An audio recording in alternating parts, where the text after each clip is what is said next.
Partners in Wine, we are here. We are live. Oh, my microphone's not on. Hello again. And Take two. My name's Gitchigumi. I'm Devin Barkin. What is going on? Or are we out of order? My mic even on? Huh? Is your mic even on? No. There How you do I go. know? Oh, now it's on. Hi For there. sure. Are we? Is it playing music? What the hell's going on here? Yeah, you have it set for that weird shit you put on now. No, Barley. It's supposed to. We need to try this again.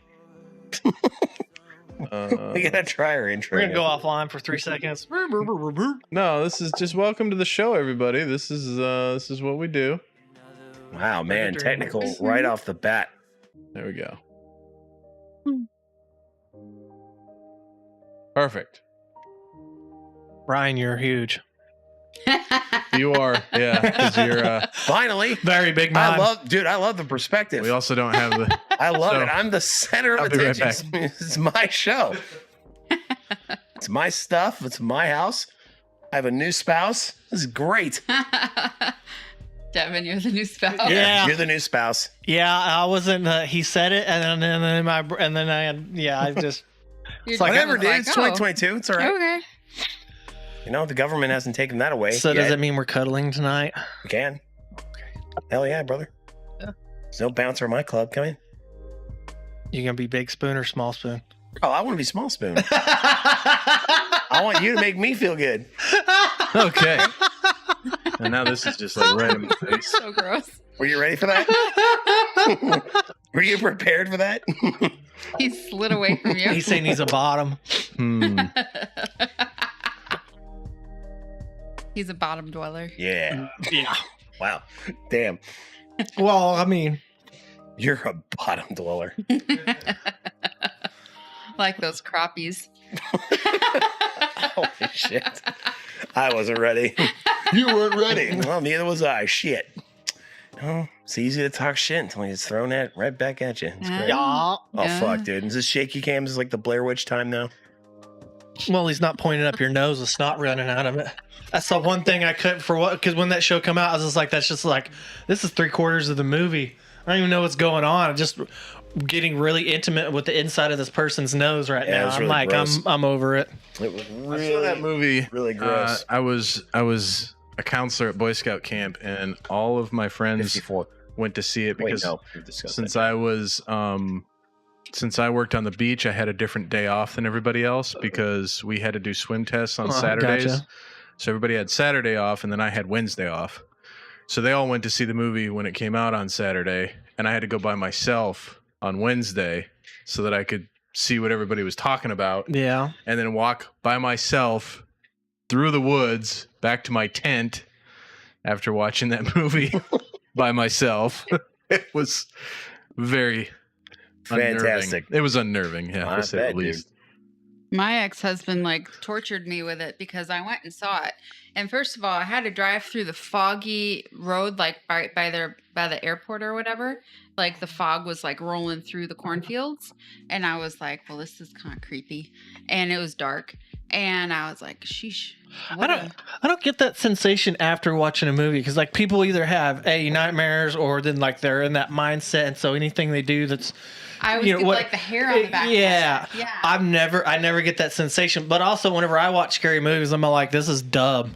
Like Well, you're stupid. I don't get it anymore, Yeah. Well, and then but Well, back even as then, a kid, I have found zero entertainment whatsoever in like scary movies. I think like what was it, The Haunting, the one where like the mansion, like the master of the house Really? like tortured little kids and like different things or whatever, and so like their souls have like I mean, taken over the house. I didn't really watch gory movies. I thought it was Never have. interesting. The only part in that whole movie that made me jump is they were messing with like either a piano or a harpsichord or something or whatever, and then the strings started tightening on themselves and it snapped and just like cut this dude's like face all up because that made me jump because of the string snapping. But other than that, like after watching, I was like, oh, it's kind of it, because it had like a historical feel to it. Like this is the history of the house, and just the architecture in the house was like really neat. But other than that, I was like, meh.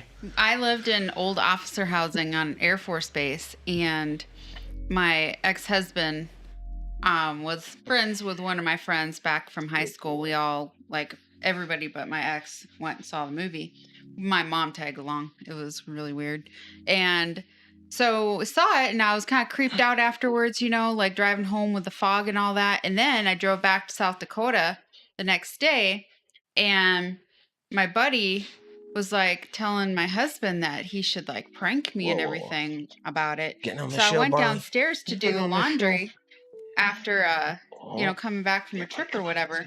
And like the space between my washer and dryer to the corner of the wall in the basement was like approximate the same as like when that person was in the corner. Mm-hmm. So I like looked around, and I was fine down there. It was dark because most of our light bulbs never stayed lit. And then I turned around again and there was a person in the corner. Ooh. And I was freaked out. Well, I'll tell you what, Miss J, we don't do horror movies. And here's why. Because Barley. Miss J decided one day that we were going to have a paranormal activity marathon. And I've been watching, like, dude, I grew up on, like, the scary movies from the 80s, like Halloween, Freddy Krueger, and all that shit Barley, as a go child. lay down. Traumatized early, so, like, I'm This dead stuff inside. doesn't even affect me. So What have you we got to watch say? them, and it's a different kind of scary because it's like the scary that like could absolutely happen in your house. It's one of those like practical effects horror movies where just weird shit is happening inside the dude's house, And it's bad enough that we live in San Diego and the first one's set in San Diego. So that should have been enough to scare the bejesus out of Miss J, who is already, like she gets scared watching horror movies. So I don't know why she thought she wanted a triple feature. So she watched we watched all three back to back. And we haven't watched a single horror movie together since. That was 14 years ago. I had to buy a grown-ass woman night lights for our apartment. And they were on every night for 7 fucking months, dude. Like, seriously, I felt like Batman. I'm like, fuck, dude, I'm just never going to sleep. No, I just get scared because I'm like all superstitious about things, and I get all religious in my mind, and I go down the stairs out of the dark, and I feel like something's right behind me, and I'm praying. I'm like, please don't let anything be behind me. Please don't let anything be behind me. I used to get freaking sleep paralysis and night terrors and stuff all the time, and it I don't know, it's hard to explain. It wasn't really like a scary, like I'm scared type kind of sensation. It was the feeling of being trapped, like, because I can't move. It was like stressful, you know what I mean? Mm-hmm. I knew like it was weird to be like conscious of what was happening but still being trapped by it at the same time. Or like even with sleep paralysis and stuff where like your body like wakes up or your mind wakes up but your body hasn't. You like your mind knows where you are, and so it automatically kind of like paints the room for you as if you're looking around, but then you can get all kinds of like shadows and movements and different things or whatever. And so like I thought there was a demon standing over me. when the first couple of times I had it, I didn't know what it was, and it wigged me out, and I'm just all like, well, I'm not a religious person, but all right, and then you go back to sleep, and it's like, and then it doesn't happen. I was just like, well, that's weird, and then I read more on it. And I'm like, okay, cool. This is what it is, but then it would still happen, and so like you have to like. I was wondering if to trick my subconscious, so I do like the little prayer thing or whatever, and then like it would like trick it or something where it wouldn't happen. So I was just like, no, that's weird. My psychiatrist said that when it happened, what I needed to do was like realize that that's what's happening, but then I also needed to like imagine everything like pink or blue or like paint the room a color, and it would make my brain calm down. I mean, I couldn't really do that because it was too scary. I just didn't like the feeling of having a weight on top of me, because like you see, but the weight where it's the only way I could explain, probably like a emotional black hole, like where you just feel like you're getting sucked into something, and it's not painful, it's just weird feeling. And like trying to pull yourself out, it's like you're fighting it the whole time. You get out a little bit, but then if you relax for 1 second, like you get pulled into it, and then what feels like maybe like 9 or 10 seconds goes by, and then all of a sudden you wake up, and then you've got a bunch of flop sweat on you, and you're like, what the fuck was that? I'm the same way when I dissociate. That's like I can feel like it starts happening, and then I'm just like, don't know how to get out of it, for one.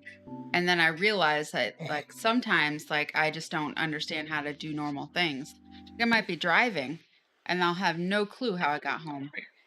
Sniffles, Hey, Sniffelbug. you We need to have have one of those drinks. buzzers on you, too. Yeah, he's like, I'm come up here and sneeze on everybody. Get away. Allow me to get close to the one person who can't touch me. He'll be back. And just put a little double-sided tape like right there. So he's like, Yeah, I thought he- about doing it up there, He but wouldn't we care. did it in Washington, and then he was just like, He's just a "Whatever." klutz. He He's just like, my hair is getting stuck to this, and That's then weird. it's not sticky anymore. yeah. That's weird. I'm Yeah. just I don't know. mean, I haven't had the night terrors or sleep paralysis. I haven't had it Shoot. since Washington. I haven't had it since my early 20s. I don't get I've had sleep paralysis before, but what I get most of the time is like I'll be having a dream where I have to either get somewhere quickly, I'm running away from something, or I'm chasing after something and I just can't make my body move. It's like I'm running in a pool or something like Mhm. that, like just trying to like slog through the air, and I just can't get my body to move as fast as I want it to move. Like I hate that's those. My worst dreams or nightmares as a kid were whenever I was real little. Anytime my mom was out of town for whatever stuff and it was just my dad, I would have a dream that like the house would like catch on fire or something, and I couldn't wake him up or whatever, you know. And it would happen every time my mom would leave and go out of town. And then my high school years, because like me and my sister are freaking badass relationship now that we're older and stuff. Like we just worked on it, got over our childhood bullshit, you know. But we didn't get along when I was younger, and so I would have nightmares of like we'd be like in the kitchen before my dad remodeled the house. So it's like technically I should have been like 9 or 10 in this dream for it to match up with what the house looked like. But she'd be her back turned to me in the cabinets or something, and you know, and I recognize like the polka dot dress or whatever she's wearing in the back of her head and the hair and all that stuff or whatever. And then I'd, you know, reach up to like touch her arm, turn around, and like her jaw would dislocate with giant freaking Jesus. fang ass teeth. Jesus. And then bite my head off, and then you just, you know, feel like you're, you know, being beheaded or whatever by the freaking, and then you'd like wake up going like, Oh shit. what the fuck was that about? Like, I know me and her don't get along, but it's not the devil. Like, what the fuck? And then just I had a Should dream kick the once door down. I'm like, that bitch. that I was in the Winnie the Pooh book. I was like Tigger, and I went to jump from like one page up to another page. Like I was at the bottom of the page, and I was jumping to the top, and I jumped too high. Like Tigger can jump too high sometimes, and I ended up landing in a trash bin, like one of those ones, those compactors, you know, behind like big stores or whatever. So I landed in the trash. So that dream used to happen all the time, like when I was 5. And then when I was like 7 and 8, my Aunt June lived with us. And whenever she'd go back to New Jersey, like we'd drive her to the airport, and I would dream around that time that like my parents' station wagon split in half, and like they kept driving, but I was in the back, and so I was just like left behind. I don't know. I think I have less nightmares now because I daydream Get about over there. horrific shit more than I, you know. So we get over there? So, like, I just be driving down the road, be all like, what would happen if I were to just I think that too all the time.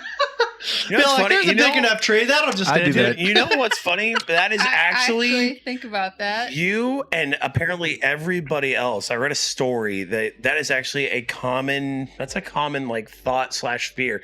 Like people are afraid.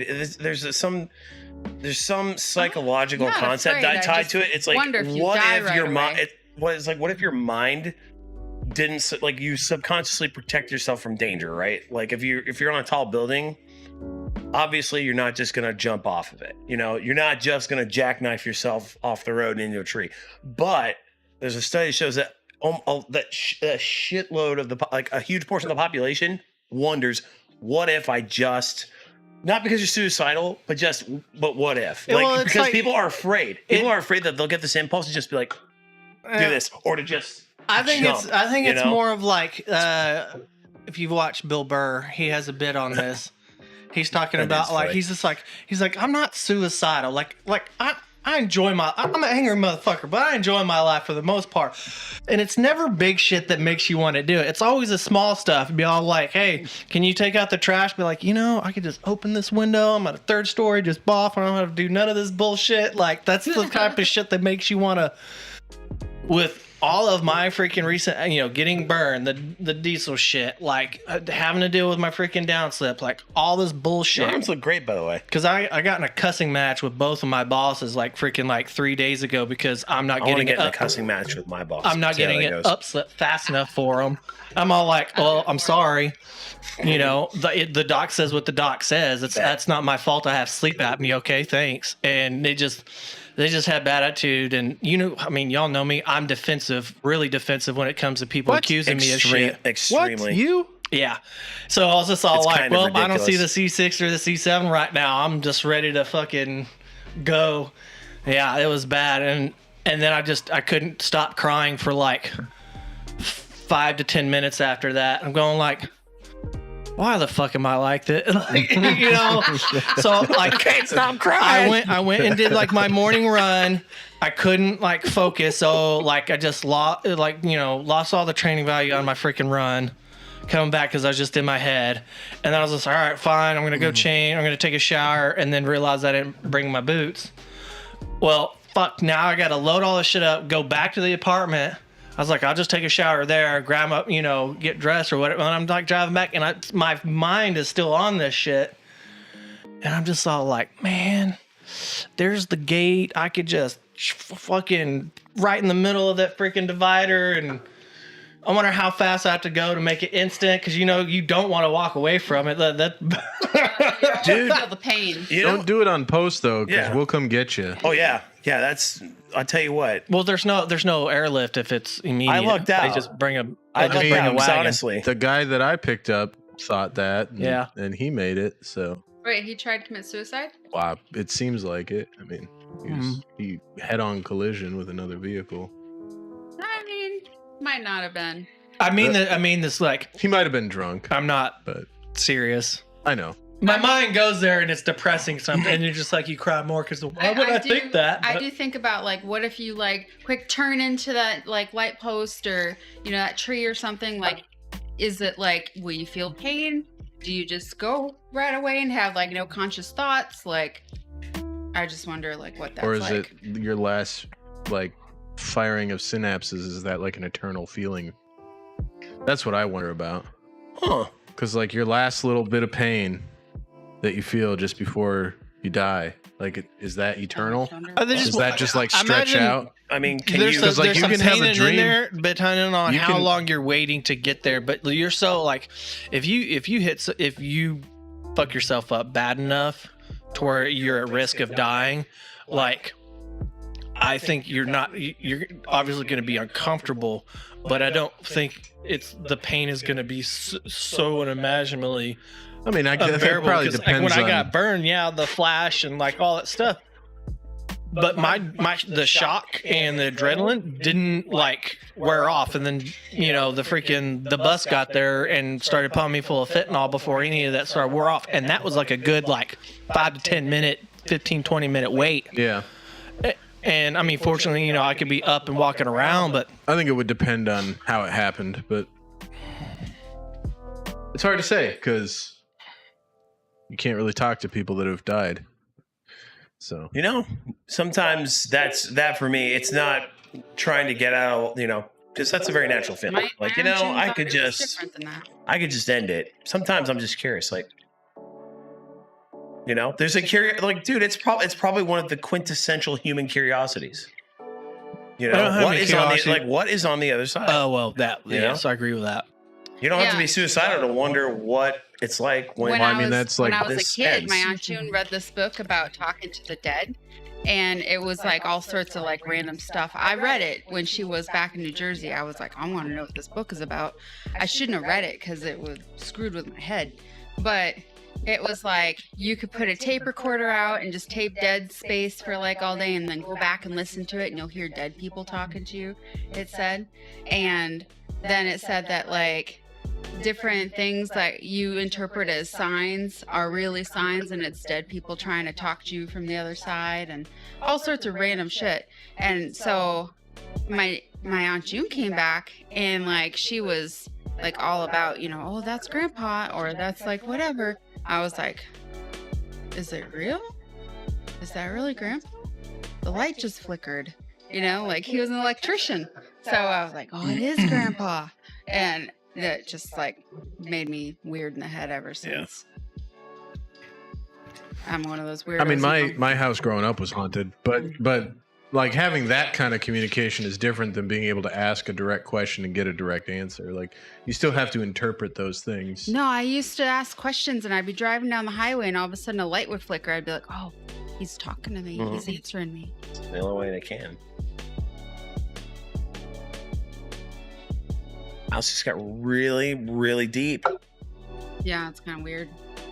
Well, you know, maybe It it's happens. it's about time we have a deep conversation on this show Yeah. instead of all of our superficial bullshit. Can we get into that soon?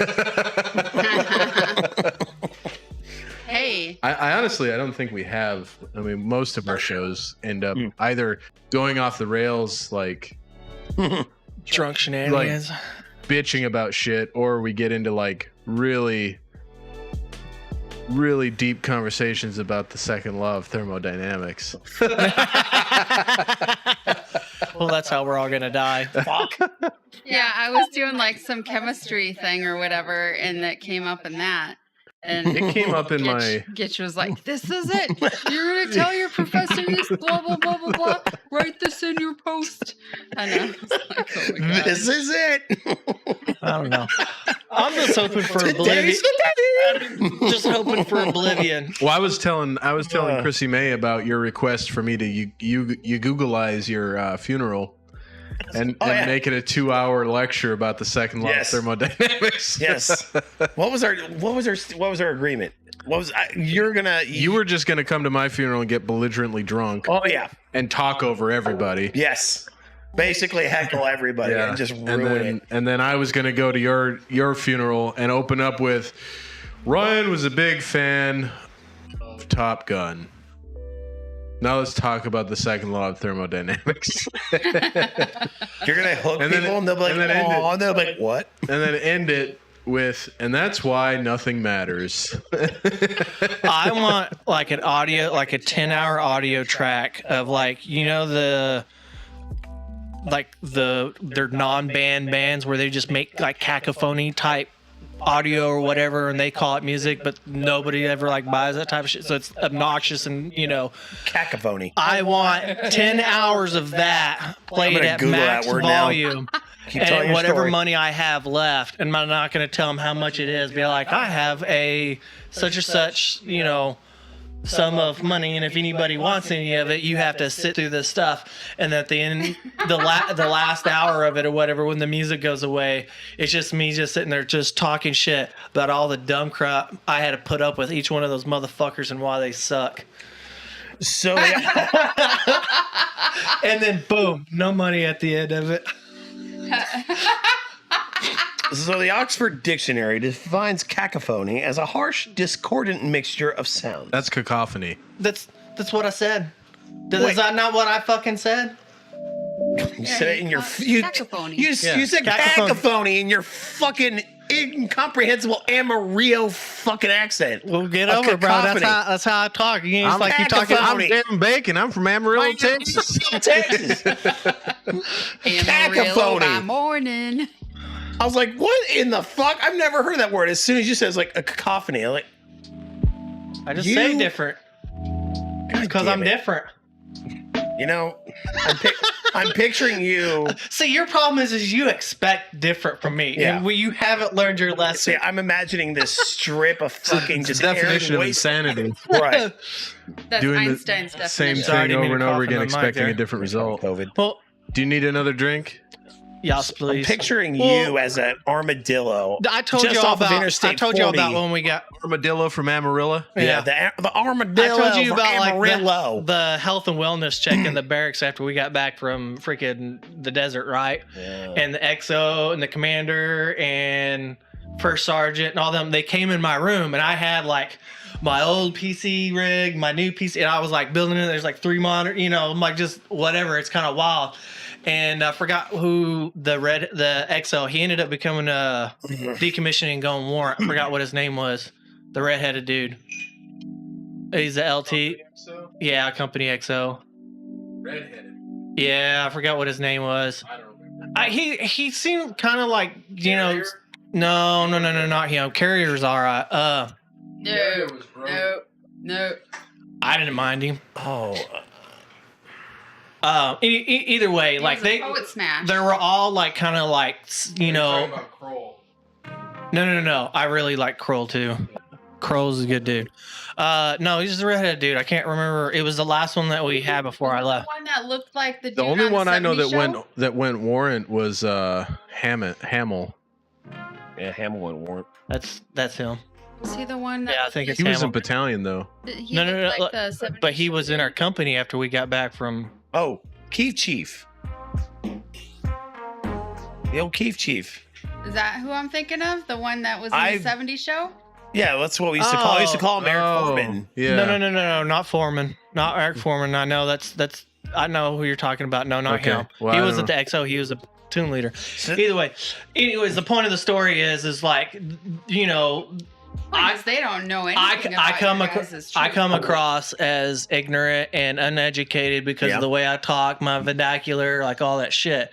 And When the it- way that you're ignorant and uneducated. Well, either way, whenever they came over, those all lean into hard facts. But continue. gotcha. But whenever they came over and they saw like all the like computer shit, because they all like build computers too, which they had no idea, and they're like, "Oh damn, like you do all this stuff." I'm like, "Yeah, it's not that hard." It's like, "What do you mean it's hard? Like it took me like such," and then they were just mind blown that some dumb hillbilly from Texas could figure some shit out like a computer or whatever. It's like And it was like they're 10 times I'm- nicer to me after that. Like It's actually wanted to literally- talk to me. I was like, it's literally I'm like equally putting Legos surprised, but I'm going together, to treat you the same.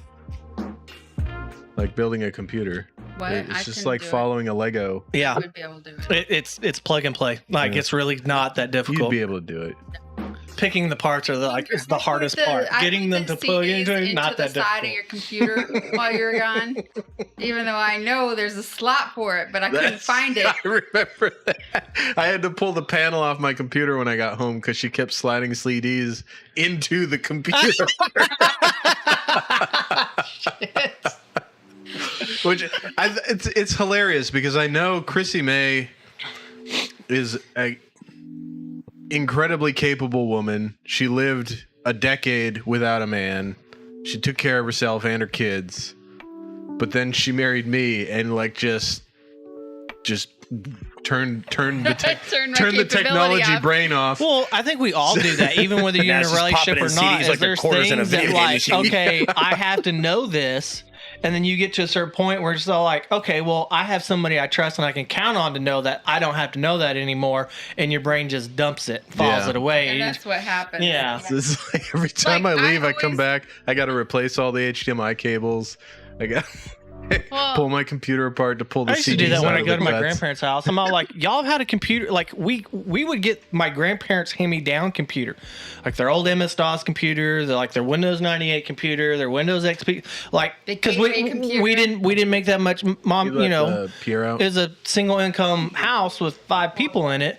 And like my mom needed a word processor or whatever for her while she's doing college. So like it became this thing where my granddad would give when he would upgrade, we would get his old stuff. Well, there was like one time it was like he had remarried and he moved, and the computer was just like sitting there on the coffee table in the office, and they'd been there for like 6 months. And he's just like, yeah, I just don't remember how like. You had a computer longer than I've been freaking alive. Like, what are you? Boop, boop, boop, boop. And it's green goes into green, orange goes into orange, blue goes into blue. Like, it's not like he had to do the complicated stuff on the inside, but Yeah. he's just like, it's been so long since since he's had to like unplug or plug anything in that he just Well, like, I always knew, like, where I parked my vehicle. Then I married Gitch, and I couldn't find my vehicle anymore. It was like I just expected he would know where we parked. But a lot of times, he didn't pay attention. So I was like, well, crap, where did we park? We were just pressing the button to find our car. Oh in the my parking lot. God! Look who it is. I can't see. Oh, Oh, it's Daddy Squirtle. Brown shirt. Yeah, Squirtle. Daddy Brown shirt. Okay. Devin Bacon. No, no, that's I'm wearing intern. gray. Oh. Thank God. That's the intern. Oh, yay. Squirtle. Dude, with that handle, I'm in. Sure. I couldn't tell Andy that his fiance is on here. Cheating on him. Yeah. Is this a real person? Yeah. Yeah, so far as I know. Leave camera frame. No, we don't tell our hosts to leave the camera frame. Come on now. Nah.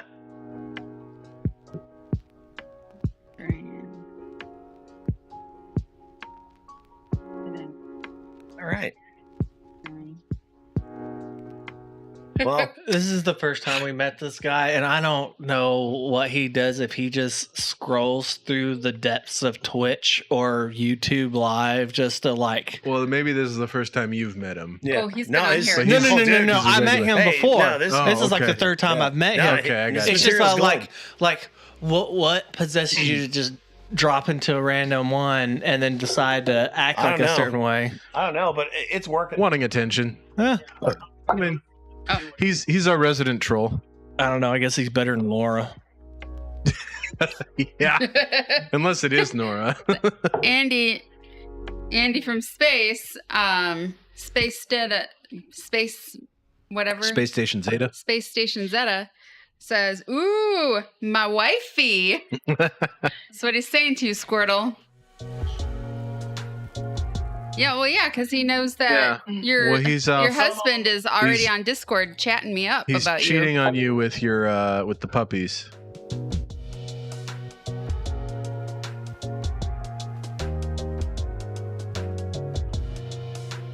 You missed our deep conversation, Squirtle. Yeah.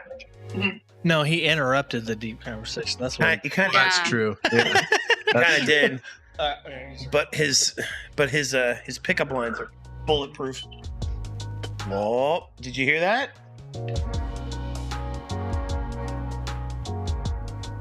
Woo! That's right, Chase Devon. Barley, get down. No, he'll be back. He didn't leave. Yeah. He just Yep, Hi, he's kind of, Barley. you know, How'd he's you kind of get like so wet? herpes. He goes away for How'd a you while, get but he so always wet? comes back. Oh, where'd that person go?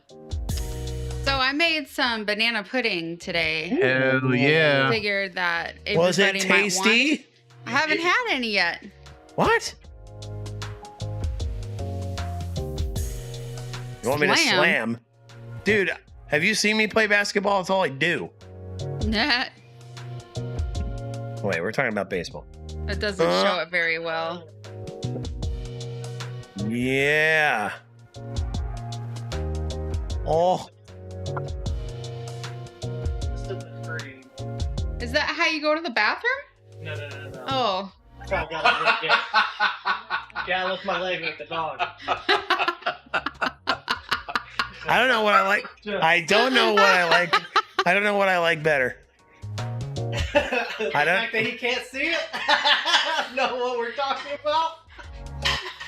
Oh, that's fucking awesome. I don't. Late because I can't do the carbs. All right. Sadness for you. Though. And he's on the diet. Bananas. Bananas. What the man? Squirtle doesn't like you, man. Where'd he go? Barley. Shit, good. No. I thought he was a fucking ghost. I was like, wait a second. I'm pretty sure I was talking to him. Yeah. And then you need forks or What? spoons or whatever. Wouldn't that be terrifying? You know, like if someone like you're talking to somebody and then all of a sudden they're not there. You know What if they were terrifying? never there the whole time? What would be terrifying I've is if thought you were about that. talking to a small child for like, you know, over the course of a couple hours, maybe like the length of a full feature film. and he told you that he sees dead people. The movie. I fucking hated that And then movie. you found out that you were the dead people that he sees. No, this is real life. This is real life. Oh my god. Okay, so my kid got into my duty belt and he sprayed his arm with the pepper spray. Not good. So I was all freaking out and Shit. everything and putting toothpaste on him and all that. And then I got him in the tub and he's sitting there playing with those barrel of monkeys, you know? And then I check in on him, make sure that he's okay and all that. Thank you. And all of a sudden he's singing some, like Rolling Stones song. He was like, "This is the end, my only friend, the end." And I was like, all right, Oh my God. Clay, you're kind of being weird. And then he's quiet for a minute playing with his little monkeys. And then he goes, "I see dead people." And I was like, what the heck? My kid, what is happening? Lock it. With it raining out there, you could do like a spooky Halloween show. We could all just sit in the pool with the thunderstorm going on and all that. Get electrocuted? Yeah. Yeah, I finally. have thought about doing a pool stream. That would be awesome. Trish Porter would love that. Yeah. Mm-hmm. It's a whole section on Twitch. Oh, I'm aware. Oh, what's on the interwebs? Well, I see all the thumbnails. Mm. Because I'll watch Asmongold or something like that or whatever, and then you see some Asbranth or whatever? Is it? Asmongold. Oh, He I don't know who started that off is. as a WoW streamer, and now he does thing. Oh man, this is No, it's banana. banana pudding. Mm-hmm. Man, Squirtle's off the rails. Squirtles is crazy. He's always off the rails. Subway Red Rooster. Hello, welcome to the part of the stream where we eat Banana cream. No, wait. banana pot pudding. Banana pudding. Yeah. Did you I just about to say banana pot pie? Is that Yes, what that means? Banana pot pie. Oh, gross. Let's make that a Imagine thing. like banana and chicken and corn and Oh God! Fucking bless America. Is that like a thing y'all do in Amarillo? Is that a thing in North? Is that a thing in North Texas, or is that a South Oklahoma thing? Banana pot pie. No, we were banana like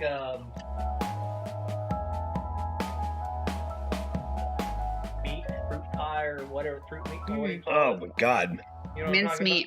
Oh, mincemeat. Yeah. Mincemeat pie. That's what Space Station Zeta loves that stuff. He is English.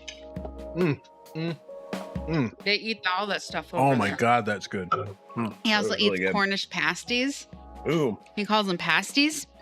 I don't think I've ever heard anybody call it that except for my friend Stuart. But he's from the UK too. pasties. I think I call them pasties. Yeah, that's what they are. Yeah, the pasties. Look at all the Counties. You mean countries? Okay. Mm-hmm. well, I order them that way. Get me the big ones. Yeah. Mm. Oh man, Look at all the counties we used to own. red Subway Red Rooster. You're still here. How you doing tonight? What you up to? Mm.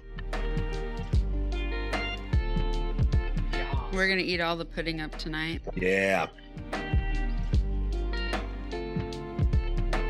Yeah, that's true. Yes. Even Brexit even Freedom. exited. Yeah. Even the UK wants independence. From the UK. Mm-hmm. Right? Like sayonara. I found the We're European so Union. bad we don't even like ourselves. We quit ourselves. Just kidding. Oh God, turn the volume down. a little I was getting to it. Jesus. God bless America. I don't like listening to myself on tape. I do not do it. Turn it up. Fuck you. Put it in his ear. Stop. Put it in his ear. I swear to God, I will walk out. I don't want to play. No. Hold a second. Itself back on. Hold a second. You got 2 phones? It's a battery pack. Oh. One. I'm like, what are you, What? madame? Yeah, dude. You don't need a burner. What's happening? I don't The know. Wi-Fi password. Oh. I was like, who farted? I was thinking nose goes. I was like, No. I was like, this is me like I thought it was funny. I look around and y'all got your I should know Bro, I had no idea what was going on. I was like, oh, dude, something bad's happening. I'm usually the asshole. Just type her on in there. I just look around and y'all got your finger on your nose. I didn't know why I was doing it. But dude, fucking FOMO. Like the drinking game. Yeah, like, right? Thumb on the tail, you know? Fucking yeah, it's fucking FOMO, dude. You know what happens if you that's what you literally were like this, and I was like, what's happening? I thought it was like somebody farted, not me. Yeah. Thanks. It's like, oh, I smell pudding. Lulu, you get none of this. Oh, but I smell pudding. Ooh, do y'all like watching anime at all? Yeah, Yeah, well, Georgia yeah. does. I like- Rising of the Shield Hero. It's got like 2 seasons. It's on like pretty much everything, like Hulu, Crunchyroll, Funimation, or whatever. It's actually like Crunchyroll. really good. The first season it had like a lot of controversy and stuff on it because like the main protagonist gets falsely accused of like rape, and so like in like North America, like that was like a triggering thing for like a lot of people because it's like a dude, that gets falsely accused. And then, like throughout the story arc, it lends understanding on why he like gains like certain powers or whatever throughout the storyline. Essentially, like he gets summoned. He's from Japan, right? He opens up a book and he gets summoned into this world, and it's kind of relatable to like different like video game worlds and different things and stuff like Filthy that. Frank is from Japan too. This is Intern so fun. Ryan knows what Filthy Frank is. Filthy Frank. Yeah. It's that YouTube show that she made you watch. Oh yeah. Oh yeah. Snipe Gowd. What's up? Was it 1999? You have no But subscribers. yeah, I binged that for like the last 2 days. It's actually really good. How you doing tonight, Snipe Gowd? God, what a dark time. How y'all is? How you all is? Well, it be, how you do. Yeah. Why use many? Nice. Why use many when little do trick? Chilling. Why we use killing. many words when few do trick? That. Says chillin', killing. No. Who it is? Oh, it's Snipe Gowd. Gal. Gowd. Gowd. Almost thought I said gal. Like not gal. Like gout. What do you got, gal, bro? Can I get you? That'd be a cool emoji. A fat guy with a leg missing.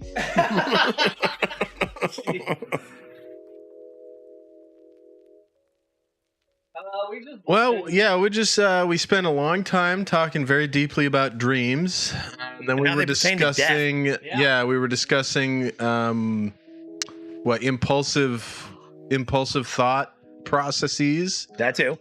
We briefly touched on the second law of thermodynamics, and then we went into the banana pudding. Oh, that was so good. That was my favorite part. It's amazing. mentioned some anime and Yeah, we were had a talking little bit of about nibble on we're that. we're talking about a little bit of anime, and then and then you joined us. So There you go. yeah, All right, y'all gonna be that's how to do it. shaking Oh, that's Shaky cam. all right. You actually lined it up pretty good. Yeah, There you go. Nice. We'll just It leave looked her on pretty there. cool on the stream too. Yeah. So We'll just leave her on right there. yeah, that works. Intern Ryan's looking ginormous again. I know. So, you know. I know. I've put on a lot of weight. Just so everybody knows what happened, we if you saw the TikTok that I put out, we have like a little basically entertainment center that all of our stuff is on, to include the camera, which happens to be also in the way of the liquor cabinet right now. And so that's what just got moved with the camera. Anime. So I just got done binging the 2 seasons of Rising of the Shield Hero. It's the latest one I watched. I really liked it. You want to put that video? Yeah, back in the fridge. I'd have to think for a minute. I like I on and off. Of I'm pretty normie, so I like Cowboy Bebop and Wolfsman, Dude, yeah. and Inuyasha I don't watch and any Trigun. Yeah, that's old school. Did you like Sword Art Online at all? Did you watch that? We have a I know kid. a lot of people. There's mixed reviews on it. A lot of people think it was just, I guess, I don't know, too cheesy. Maybe I thought it was awesome. Do I gotta cover this? There's a lid over there if you want to. See, that one's difficult. Like, I know that one's like really popular in South Korea. Like, they have like billboards, they have One Piece. buses, all kinds of stuff like plastered with it. Like, it's really popular over there. But it's like anything with like any of your Jump Shonen or like those series and stuff. They go for so long, like Naruto. I think it's like 500 or 600 episodes, and then you have Boruto, which is the son's story arc.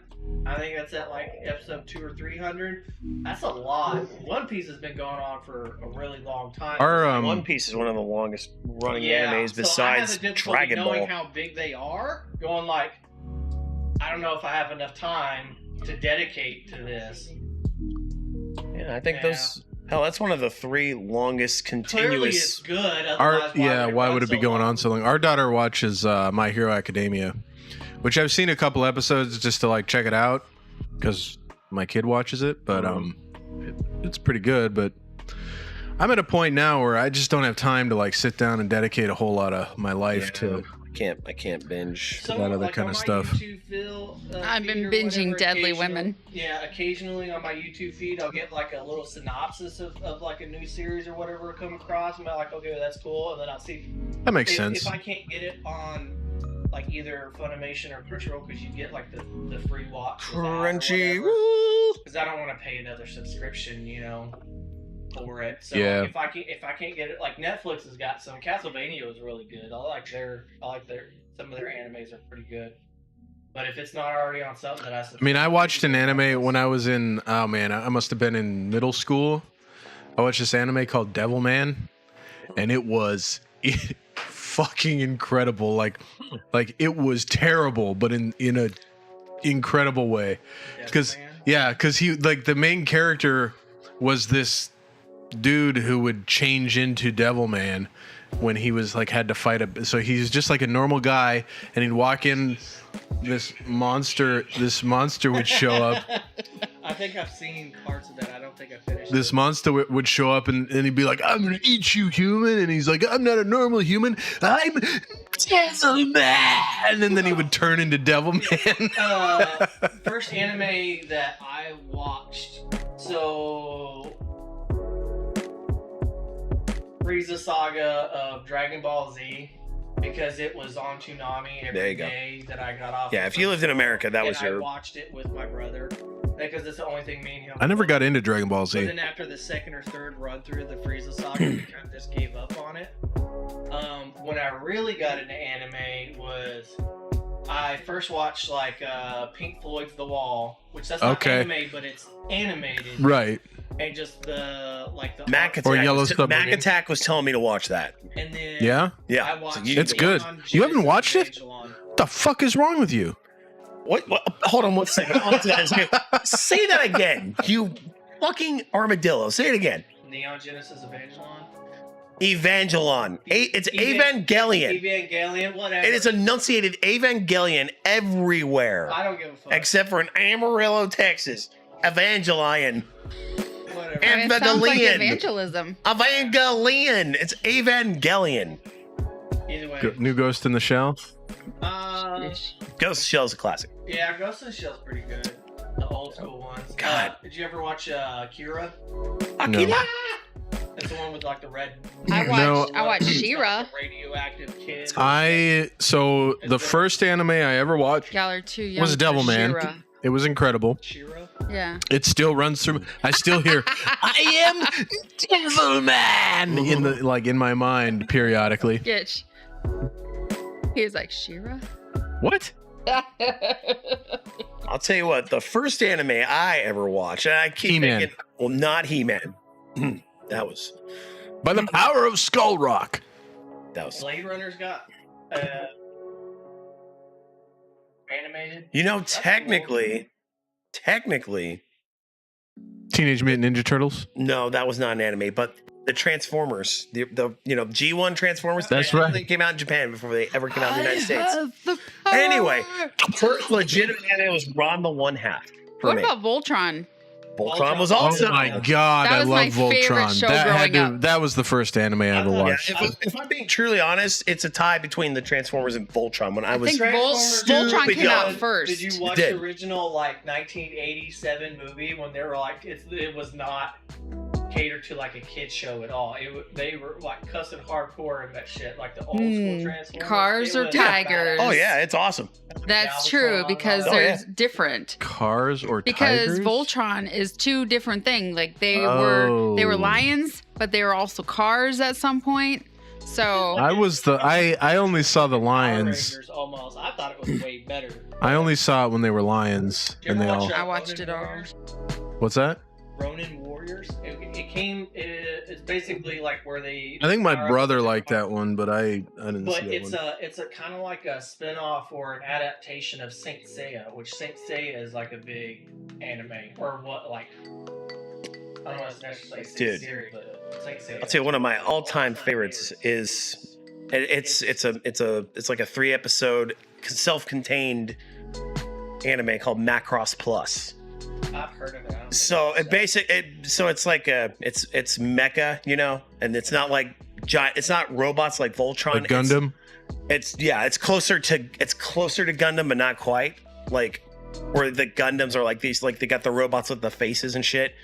Like in Macross, like people fly jets, like we fly helicopters and shit. They're war machines, but these war machines also transform into robots for the whole purpose Okay. of blowing shit up. I gotta ask in a this military setting. because I used to watch like all the GI Joe and Transformer and like the crossover cartoons. Does anybody remember a GI Joe cartoon where they rode dinosaurs? What the? It's fucking incredible. I saw like I think it only played for one season, but it would show like a Stegosaurus and he'd just be walking along, and then it would show like this guy go over the top and like shoot his gun and then pop back down, and you'd see it from the other side, and he'd be like sitting on this little like Night Gowl. Oh, okay. he'd be like Well, sitting on this little like here's some hydraulic news. chair thing. So it says here Dino Riders. Voltron Dino is Riders, yes. Voltron is an animated television series that is an adaptation of the Japanese super robot anime series Beast King Go Lion. It was dubbed into English and then edited to create Voltron Lion. episodes. Macross is this. Sounds It's familiar. a whole continuation. There's the original Macross. There's like Macross 2, Same thing, Macross 2 Plus. Okay, I watched So- Bonkers. Bonkers Clown. No, What? no, What's bonkers? or was it Bonkers? It was in the same time frame as like Animaniacs. Pretty much. Snipe God, if you are familiar with Macross, and I'm talking about Macross Plus. Did y'all watch the original Macross movie? Plus was one of Brian Cranston's first I like did. I projects was I that he didn't. actually got. I was Like, too young. He voiced over for it, and If I don't you even like think he ever got Boy credit, but it Wall, is absolutely his you voice love if you watch the it. soundtrack. It's got like Sammy Hagar. I always saw it, and I always wanted to get it, I but it didn't was know like it was animated. Like my dad had the soundtrack for it, and I was like addicted to Sammy Hagar, freaking Addicted. Black Sabbath, Mob Rules. Like it has some bangers on that freaking soundtrack. And I was just like, why does it got this cartoon chick riding a pterodactyl on it? And then like Since- I looked it up, and I was like, I watched that probably when I was like 14 or 15. It's graphic. It's really Oh, yeah, I know. It's not good for kids. That's why I never saw it, because I always saw it at the movie theater, and I was like, "Can I get this?" And my mom was like, "Hell no." Are you kidding me?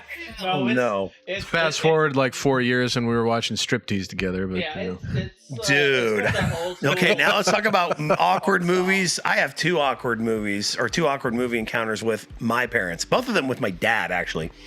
So I'll start with the first one. My dad, he took me to see Starship Troopers. Have you seen Starship Troopers? Okay, but you're familiar with the premise of the movie, right? It's got it's got Casper Van Dien and God damn, here I'm just gonna Wikipedia the cast. Denise Richards service and guarantees. service guarantees citizenship. Yeah. You know, like fighting bugs in space. Yeah. But it's famous for two reasons. It's gory as fuck, but also the co-ed shower scene in the beginning. And holy shit, my dad was not ready for that because I was only 14 when he took me. Let's see. I have a horrible memory, so to remember something, I need to see an image of it. Even at that point, I still don't be remembering. I looked it up, and it looks familiar, but I still don't remember it too much. Well, the problem with memory is because you don't actually remember. You remember the last time you remember it. So every time you remember it, it continually gets foggier. True story. It's like entropy. Yeah. Like, even though like I watched Neon Genesis Evangelion when I was like 15 or 16 and then didn't know who the That's fuck fucking I was awesome. days after I heard it was that. so trippy, but You know who didn't feel normal? Me watching that with my dad, and my dad definitely. See, but at least with a movie like Spaceship Troopers, you'd I like that. It is now Spaceship Troopers. at least with a movie like that, you didn't know it was coming. My parents rented Striptease, knowing full well what Striptease was, and said, "Hey, Gitch, come on and watch this with us." Yeah, and I said, as any 13-year-old boy would, okay. Yeah, because why would I remember being mad because when Nicole Kidman and Tom Cruise XD. did what was it, Vanilla Sky? Yeah, Vanilla Sky. Yep. And so I wasn't like quote unquote old enough because it was an R-rated movie or whatever. And I remember sitting in the hallway where they couldn't see me, like kind of like peering off and trying to get a glimpse and like listening to it or whatever. And it was like, did she just say "come"? Is that what I just heard? Like, because you hear these words and shit at school or whatnot. I was all like, why is that so bad? They didn't, like, I watched the whole daggum thing with my parents, and then my sister got to watch it too. I was just like, this is just awkward. Like, did you all pause and debate whether the word was said as a family? Because that's. No, I was just in the hallway trying to be as quiet as possible so I could get flustered because my dad would have beat my ass. That's funny. They didn't want you to hear that. Turn out to be some fucking I weirdo. got my ass because I saw something I wasn't supposed to. All right, Snipe God, we'll see you. If you hit that follow button, you'll know when we go live. We do this show every. Hey, there it is. Thank you, man. We really appreciate that. We do this show every Saturday, 9 o'clock Eastern. Hope to see you. Have a good night. Space Station Zeta. Pausing to see the boob in what? RoboCop. RoboCop? I've never seen RoboCop. Really? What? Yeah, no. Murphy. There's a lot of like. I didn't know there was a boob in 90 action RoboCop. movies that I've seen the same scene over and over and over again, but never the full length video because I'd be watching something. I didn't my know dad that would come either. home. He's like, "Oh, you've seen this already," and he was like, "No, I haven't seen it because every time you come home, I'm like 5 minutes into it, and you change the channel and you tell me I've already fucking seen it." So like all the Rocky movies, ruined. Oh, I love I them. woke up. Predator, all those. Never like, seen I those. love the Creed movies they've been all doing ruined. to continue the Rocky story. I'm a big fan of for some reason this always played the night before the first day of school, so I never got any sleep Gremlins. before the first day of school. But it was Enter the Dragon Oh, with Never Bruce heard of Lee. that. the Bruce Lee movie. That's fucking awesome. That I was would Jackie stay- Chan's first movie. I would stay up until like 2 o'clock in the morning watching that thing, and then I'd be like, "Oh God, I gotta get on the bus in like 4 hours."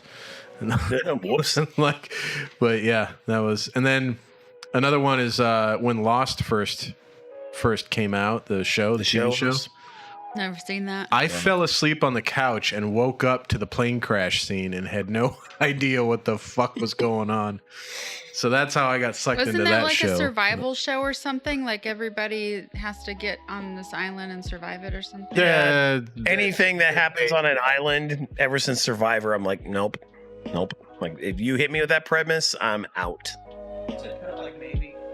I watched everything. I watched the entire thing. My dad, and then I got bored afterwards. I was a little upset with the ending. It wasn't reality TV. Lost is a drama. Oh. I was making a parallel to a reality gotcha. TV show. Yeah, I don't know. Like, that's a weird thing with me. If there's a lot of hype over any like news. Yeah, story or I whatever, choose to not watch it I'm either. all like, I'm gonna be the I odd You don't man tell out. me what to watch. That's the Michael. thing. It's Fuck not so you. much somebody's telling me to watch it. It's just like, okay, well, everybody's excited about this, and I just Nobody knew about it the they've first already, season, like, though. ruined it, or whatever. So I just like, well, it's like Napoleon Dynamite. It was like everybody at school was going on and on and on about how funny this fucking movie was, right? They were like using the lines from it, whatever. Everybody's laughing in class. I was like, okay, well, cool. Well, I'm gonna finally watch this. I get to watch it. I can't get 20 minutes into it. I'm all like, I feel like I'm fucking brain dead because this shit is so fucking stupid. I mean, And then I was like, all right, cool, let me try again. Let me, like, dumb myself down and to understand the humor. It got a little funnier, but still so daggone painful. I'm all like, I hate this awkward comedy. Like, Office. I can't watch the fucking Office. Well, I mean, My it- sister loves that shit. if you don't Fucking like love that type shit. of comedy, then you But don't it's like it. hyped But so much that your expectations are right Yeah, I here. agree with that. And then because you're behind the curve from everybody, yeah, you... that's the thing with Lost. I saw like You have to I didn't let even your know it was a natural show. curiosity push you to what? Because I was the same.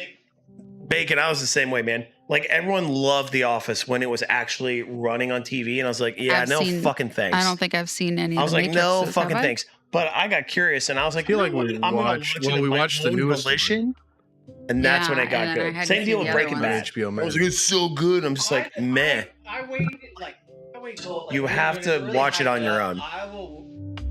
Yes, like... I'll You have to wait make a till it's, conscious season decision to 5 invest. Or season 6 or something like that. So they're all... I'm like, because if they're talking about something that the storyline's nowhere close to, like for me, like starting it, that I don't know how to relate, and therefore it doesn't spoil it for me. So I could be in like season 1, but for whatever, if they're on season 7 talking about it, it still doesn't spoil it, because by the time that I get caught up and actually being on season 7, I already forgot what the fuck. That's like that show, This Is Us. Everybody was like, oh my God, I can't believe that turned out the way I didn't think it was going to turn out, blah, blah, blah, blah, blah. Well, I never watched any of it. And so, like, about 2 episodes before the end of the series. What? Shut up. Alexa's talking to us. Yeah. And then, so I decided to try to watch it, and I only got like 4 episodes in, and I was like, this has lost my interest. How did all these people watch the show for seasons and seasons? Well, it's like Tiger King. Everybody's like, Yeah. either they were so fucking desperate because they were on lockdown to watch this freaking train wreck of a fucking show. That dude was a And train. I'm like, She forced me to watch Yeah, Tiger I King. kept- It's I like kept- wouldn't have. shit with like Keeping Up with Kardashians. My sister watches that shit, and I'm like, Aaron, this is worse than daytime soaps.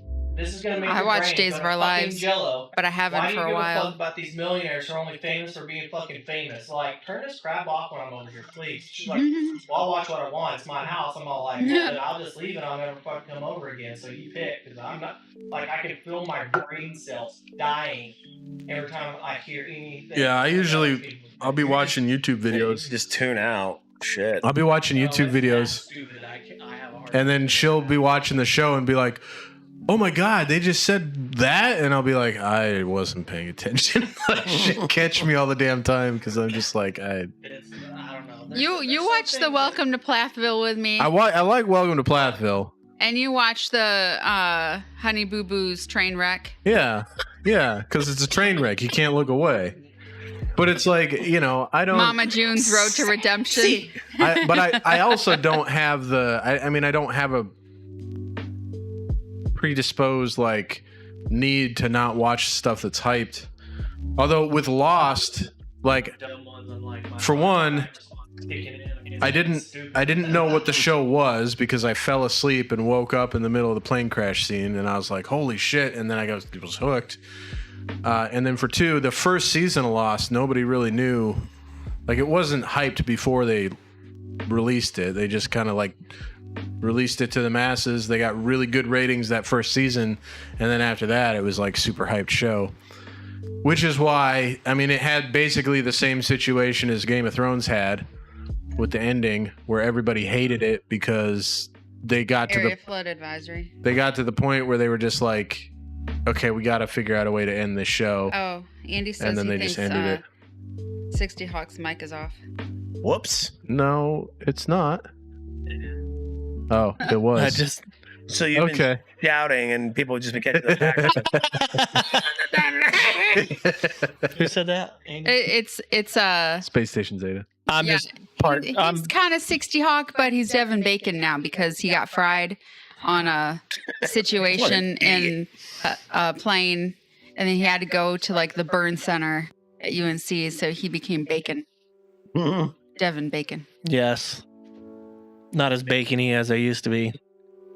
Hey, no, it's crispy. It's Yeah. still a cool name, though. My ex, I'll take it. My ex stepfather used to call me Crispy. He was from crispy. He couldn't say my name because he was from Kenya, so he didn't speak English very well. He called me Crispy.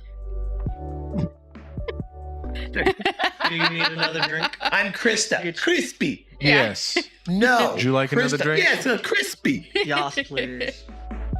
I only need one. So I was reading something the other day that typically people that have had like scary ass like situations happen to them, like near death experiences and stuff like that, they tend to watch a lot of that crap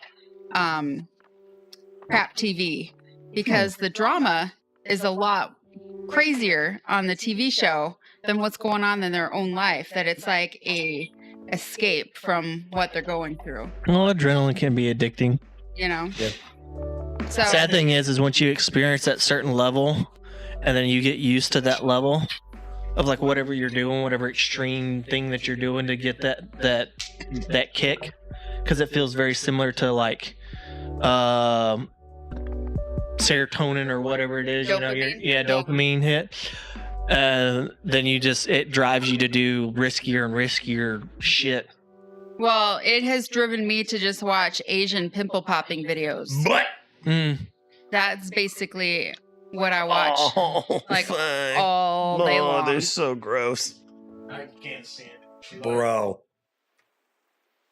Sometimes she'll be like, Yeah, dude. see this. And I'm Dude, like, no, yeah, there's I'm like, I've got a whole fucking slew of Dr. Pimple Popper fucking episodes on my DVR. I'm just like, I'm gonna. This is way fucking- better than Dr. I don't Pimple know. Popper. If that shit was on me, I feel like I'd be fascinated with it. But watching a video of somebody else's disgusting shit, I'll pop my own I'm- pimples all I'm- day long. I'm over it. Like, nope, it's a little too much. Andy knows, like I was at his. They're gloved in the goop. And it's Yeah, that, and I don't like the close-ups of like how deep and wide their freaking pores and shit are. Like, That kind of fascinates what is me. it? What is the? Why you don't even see their pores? Well, what is that?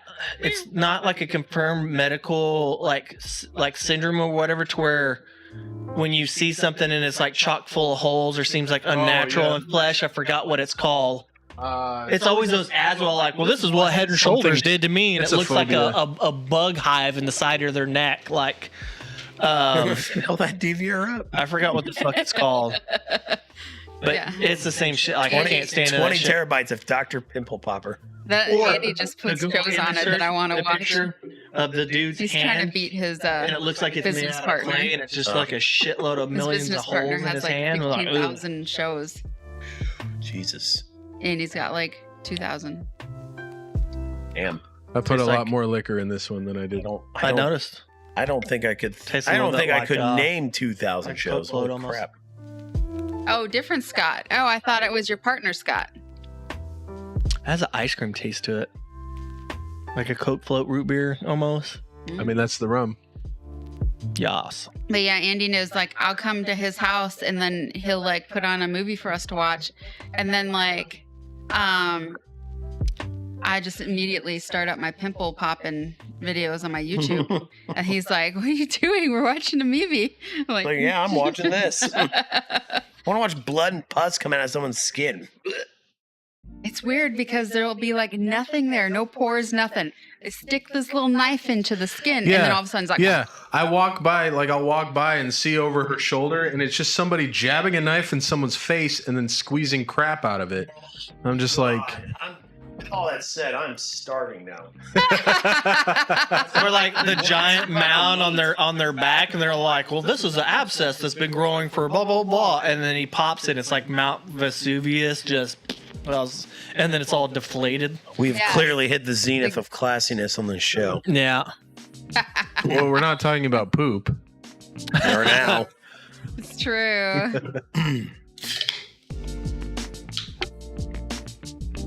Oh. I gotta get better at putting these questions up. Like they had some Apparently, good questions. Grandma's gonna go visit There's Andy. questions? Yas. And he's gonna make Graham do a hot sauce challenge. Ooh, He hell just yeah. bought some like crazy hot sauce. He's Turn gonna up the make Scovilles, baby. Graham Ooh, we could it. do that on this show. Like you do the Hot Ones series. Mhm. They sell it in a box, Oh yeah, I've seen that. the box kit or whatever, and you can get like all the sauces that they do or whatever. That would be dope as fuck. There was a store in the Mall of America. I don't know if it's still there or not, but it had like all the hot stuff in the world, like every type of pepper, sauce, whatever. Yeah, the Schofield store. Is that what it was? Yeah. So my ex-father-in-law, he didn't ever sweat. He could do anything hot. It was crazy. It like didn't affect him. And That's I think my son Clay scary. is the same way because he wasn't affected by the pepper spray. He eats any kind of hot stuff that never bothers him, you know? And like, I think it's the same way. So I kind of want to like go there and see if it's still there. Bring Yeah. back a bunch of shit. Yeah, we had a store like that in San Diego.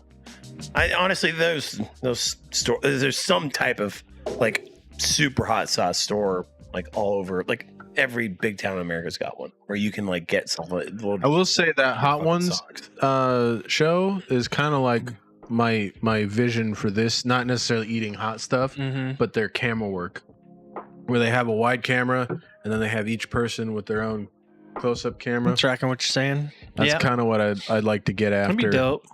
You might get Eventually. there whenever you have like a dedicated room for it, because then you could mount the cameras on the wall facing that direction, and they're just up out of the way. And like- they don't have to move. Yeah, Yeah, that's I mean, and then you that's could for do when I like win the a lottery though. like more of like a round table with the mics coming out of the center. I can get the equipment. The equipment will cost little over $1,000. All the equipment. Oh, do for that. the phase changer. To or do whatever. get the changer and 4 additional cameras.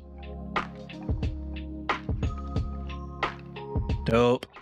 But Well, we then just that don't have also, much. because then Yeah. say that when me and Well, Gandalf we'd get or like whatever one of those wire type of in, things. when we do the remote in, that can just be another. Yeah, just another scene. I mean, we could technically turn the playroom up into a stream room.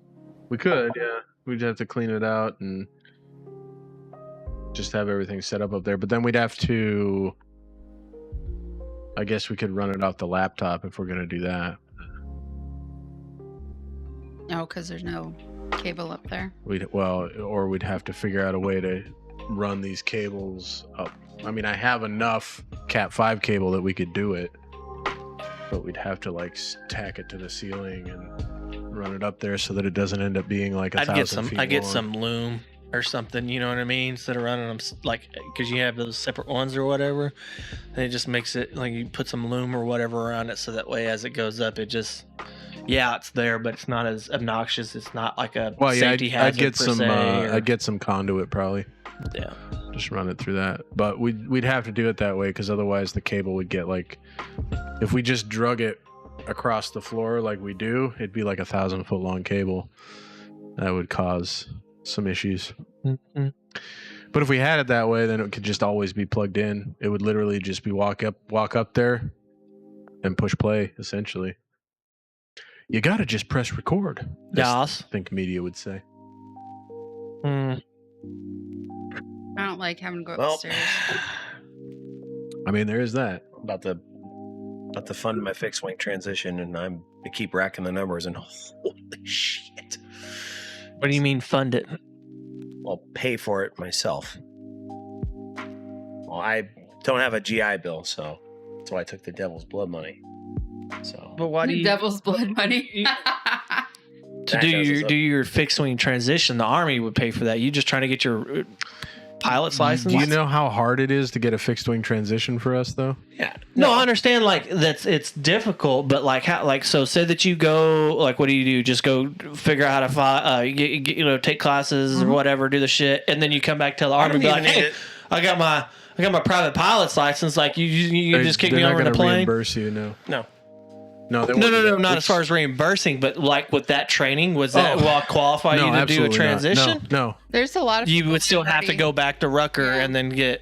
There's a lot of And- people that already have their and private pilots and can't get a transition. The So why would you be like? What do you mean by funding it yourself? Oh, with the bonus. So He's gonna pay for all the training. No. I'm not confused on the money part. I'm confused on the transition part. Are you getting your private pilot's? I already have a private pilot's he's not license. transitioning. He's getting the credentials so that he can work for the airlines. Okay, so that's It when you has say nothing to do with the Army. Sorry, Yeah, no. that threw me the fuck off when you said It's fixed wing still- transition. Like I'm sorry. It's still honestly, dude. It's whether you go from military rotary wing to military fixed wing. This is the part of the show where we talk about work, real quick. No.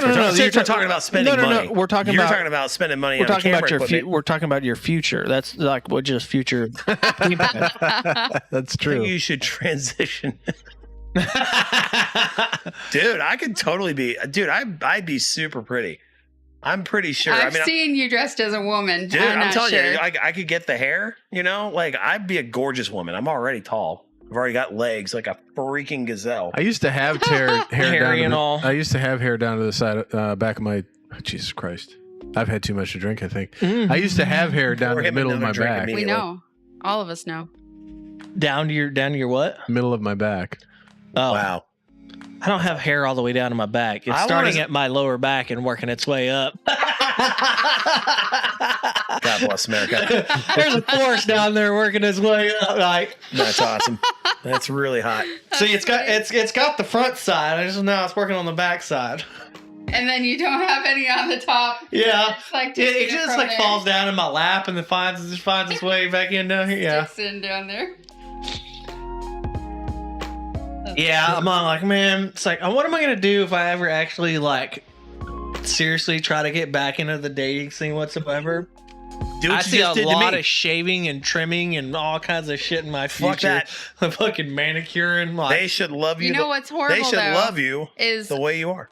when yeah, but you gotta bait them first, though. You Yeah, know, they do Bait the 'em with same that shit to sick you. belly. I love how my face is just blocked out by this thing. Okay, let's take it. There's no way of not doing it. Who'd that be? There we go. It's Yeah, so I married this guy that he was like a gorilla. He was just a back full of hair. Yeah, do And you like he it would, or hot. no, it was weird. So I didn't care if he had hair, but what he would do is he'd go get it waxed, and then the skin feels like abnormally clammy. Mm-hmm. So that was gross. And It's then like medically clean. it would like start growing in, and like it would like stab you, and like rub their back and be like, "Ugh." I Yeah, fought a guy painful. one time that It's like had human really sandpaper. clammy Yes. skin like that. It was weird. So I freaking yeah. Shut up. What? Who had clammy skin? My ex So girlfriend I from was like way fighting- back when, I like she fought didn't, somebody she's one like, time. oh, like just shave it, see how you see, because I've never shaved anything before. So I did the whole shebang, all the way up the crack and like all that stuff. But then now you got the two cheeks, and they start growing back, and they're starts stabbing growing each in. other, Yeah, and I'm all like, it's itchy. all right, I might trim up the groin area, kind of like maybe shorten it up on the old ball bag, but as far as going up the rear end, not fucking done with that. I mean, there is nothing quite like a freshly shaven ball sack. But You wouldn't know about that. I do know about that. I don't think you've ever shaved it. I used to, yeah. I used to. And then he let himself go. This is the best part of the show. I used to be bald. Favorite. I used to shave it bare all the time. Yeah, that was What, the beanbag? when you were Everything, yeah. obviously when you were with Emma. I Yeah. tried you got to be very particular about the blades that you use too, though. Because there's no time or very particular about how you use the blades. Like first time doing it, I nicked the bottom of the shaft. I have a dark brown scar on the bottom of the shaft because it's just the way it took the skin off. Well, I've Like always a fucking scar. Like I've always damn, used that was quick. Dude, I'm telling you, we're hitting. Well, you know, I used I would use like a trimmer, like an electric trimmer to get Yeah, it short. That's And the then only I'd use way to go. Gillette. I'd use a Gillette. Oh, okay. Yeah, I have a. I don't understand the appeal. Like, you know, I trim like my bikini area because I wear bikinis sometimes. And like, otherwise I don't really care. But every time I shave, I get like the red bumps. Like, you know, like I get like razor burns. some people like they have sensitive Nowadays, skin, some that it's don't. unavoidable, Like man. Nowadays, you I was got to with get a girl that She didn't have manscaper. any problems with that. You know, like it was nice, I tight guess, and neat, or I guess whatever I need up a top. better You know, whatever it was, razor landing than- strip, burrito, whatever you want to call it, stuff. And it was Well, they make fine. a And then you had like a different one. that specific just- one. It was always like breaking out down there, like all the time. Like I even get that shit on my neck. Like that's why I shave at night. ingrown And hairs. so that yeah. no. The pores get irritated. The hair follicles get irritated whenever like you shave. And I have extra sensitive shaving cream. That's why I shave at night. Is because in that way in the morning, like say you're doing like PT or something like that or whatever, overnight your pores have your hair follicles have got time to heal. Yeah. Because trying to do like PT the moment right after you freaking shaved, it is itchy, it is red, and then you got a red. I always everything- shaved after PT. When I would do PT, Yeah. Yeah, I would that wait was till okay. after PT. I Yeah. was gonna say he's the only one at this table that's doing runs. Yeah. Nah, not really at this unit. Oh, him? Yeah. I thought you pointed at me. I was like, wait a minute. No, I no. was not What pointing universe at you. am I living in though? Did Yeah. I No. did I cross over? That's Yeah, gonna be no. the weird thing. Is No, you just that's don't gonna pay be the weird thing attention. is when I go back to the regular army, having to wake up and be at work at 6:30 every day. Because I have a Brother. 09 work call. From pro. Are you I've had still for in the- the regular army? Yeah, I'm going to freaking Irwin, so I'm gonna be When? back at a regular Blackhawk unit. Oh, yeah, in When? February, right? March. March. Yeah. March next year. Yeah. Shit. I'm in my 4th year right now. Damn, brother. So am I. You know. We'll be leaving next summer probably, unless I pick up the AGR thing. Same. But I mean, I'm out till 2501, and then If I don't Jennifer's on the cusp of getting this job. God damn it. if I don't pick up 6 soon, like within the next 6 months Dude, to you a can always freaking be a year. stripper. No. I'm That's what I do probably for Jack. legit gonna just freaking drop my warrant officer packet. Good idea. I mean, I got the why GT wait? score. I just need. Why wait? Well, You should do it now. Dude, Sergeant Gibson actually. God damn it, I'm doxing everybody. Look, I'm not even drunk. look. Hey, the Well, I just reason said why Sergeant I and don't Gibson. do it now is because it's not so much something that I want. If I were to go warrant, it'd be primarily more or less because of the money. And yes, there's some excitement in whether they're flying or just being tech or like depending on which one, right? But I need to be at least an E6 before I could drop the tech warrant packet, right? But all of my role models that I've had, the people that I aspire to be like since I've joined the Army have always been E7s and have been my platoon sergeants. And I at least want to be a platoon sergeant before anything. I don't give a fuck about first sergeant. I don't give a fuck about sergeant major, none of that stuff. But I would like to Dude, at they least suck. be a platoon sergeant and then potentially, obviously, if I couldn't get an age waiver, which honestly, you can get an age waiver at fucking any age. I mean, I've met a 40-some-year-old. They got an age waiver. I mean, Marty got an age waiver, so That Yeah. dude's a geriatric. But I got an for age whatever waiver reason I got going. turned down for that, then I would go tech. But my ultimate goal is battle I want to buddy be did, though. be Yeah. a fucking She platoon is sergeant 45. because that's where the role models that I've had. Hey, man. that's where they Hell yeah. existed. You in that should space, do. so. You should do what you're passionate about. You should do something you care about. Well- You shouldn't do something you're meh. about. Right, but I don't So want if to. you're gonna go warrant. My definitely thing not is- if you're taking on a 10-year ad sub. Yeah, Right. bro. So But- don't be a pilot. But the thing is if I don't want to wait so dadgum long to get there because of promotion this or points bullshit and the Army changing the rules and this unit fucked me, to be honest. Career wise, this unit has fucked me. What, the Golden Knights? I don't have a primary weapon, and then COVID with the ACFT, like all that bullshit. So there's 2 things I can't fucking improve. Also, with COVID, I couldn't fucking get any military schools, and now I'm within my last year. Well, with Bragg, you have at least a year left. I'm pretty sure to get schools. I'm pretty sure if you're this enthusiastic about continuing, the Army will probably find a way to keep you, man. I mean, they were literally about to open the floodgates to pretty much anybody. Yeah, it doesn't if you matter. don't No, even need a I'm not high worried school. about. I'm not worried about getting kicked out. But the thing is all like you have high school to you have join. a fast track and then you got a slow track, Yeah, right? yeah, I got And you can come on it and come off of it, but if your peers are constantly passing you up, eventually, like especially when you're trying to look for like E7 or E8, like they look at how long it's that can hurt you. So like it just depends on like whether I want to play the odds or not. Yeah, I understand. Like I could work my ass off and get all of it, but what's the trade-off for it though? Yeah. You know what I mean? Is what I'm gonna get on the other end worth the amount of fucking effort that I'm gonna put into it? I will say one. That's how I weigh my time. Time, money, effort. Like, is it worth it to me? Because I don't need $1 million fucking bucks, right? I don't need to come out of this being a rich ass motherfucker on retirement or disability. None of that shit. I don't need none you're of that. not gonna regardless. Yeah, Right. Which you're way you not. go. But so I want to get satisfaction out of my career goals. And to me, my career goals are more about what I'm passionate about versus what money, I will say the one good thing about the 10-year ADSO is you're guaranteed the officer retirement if you go warrant.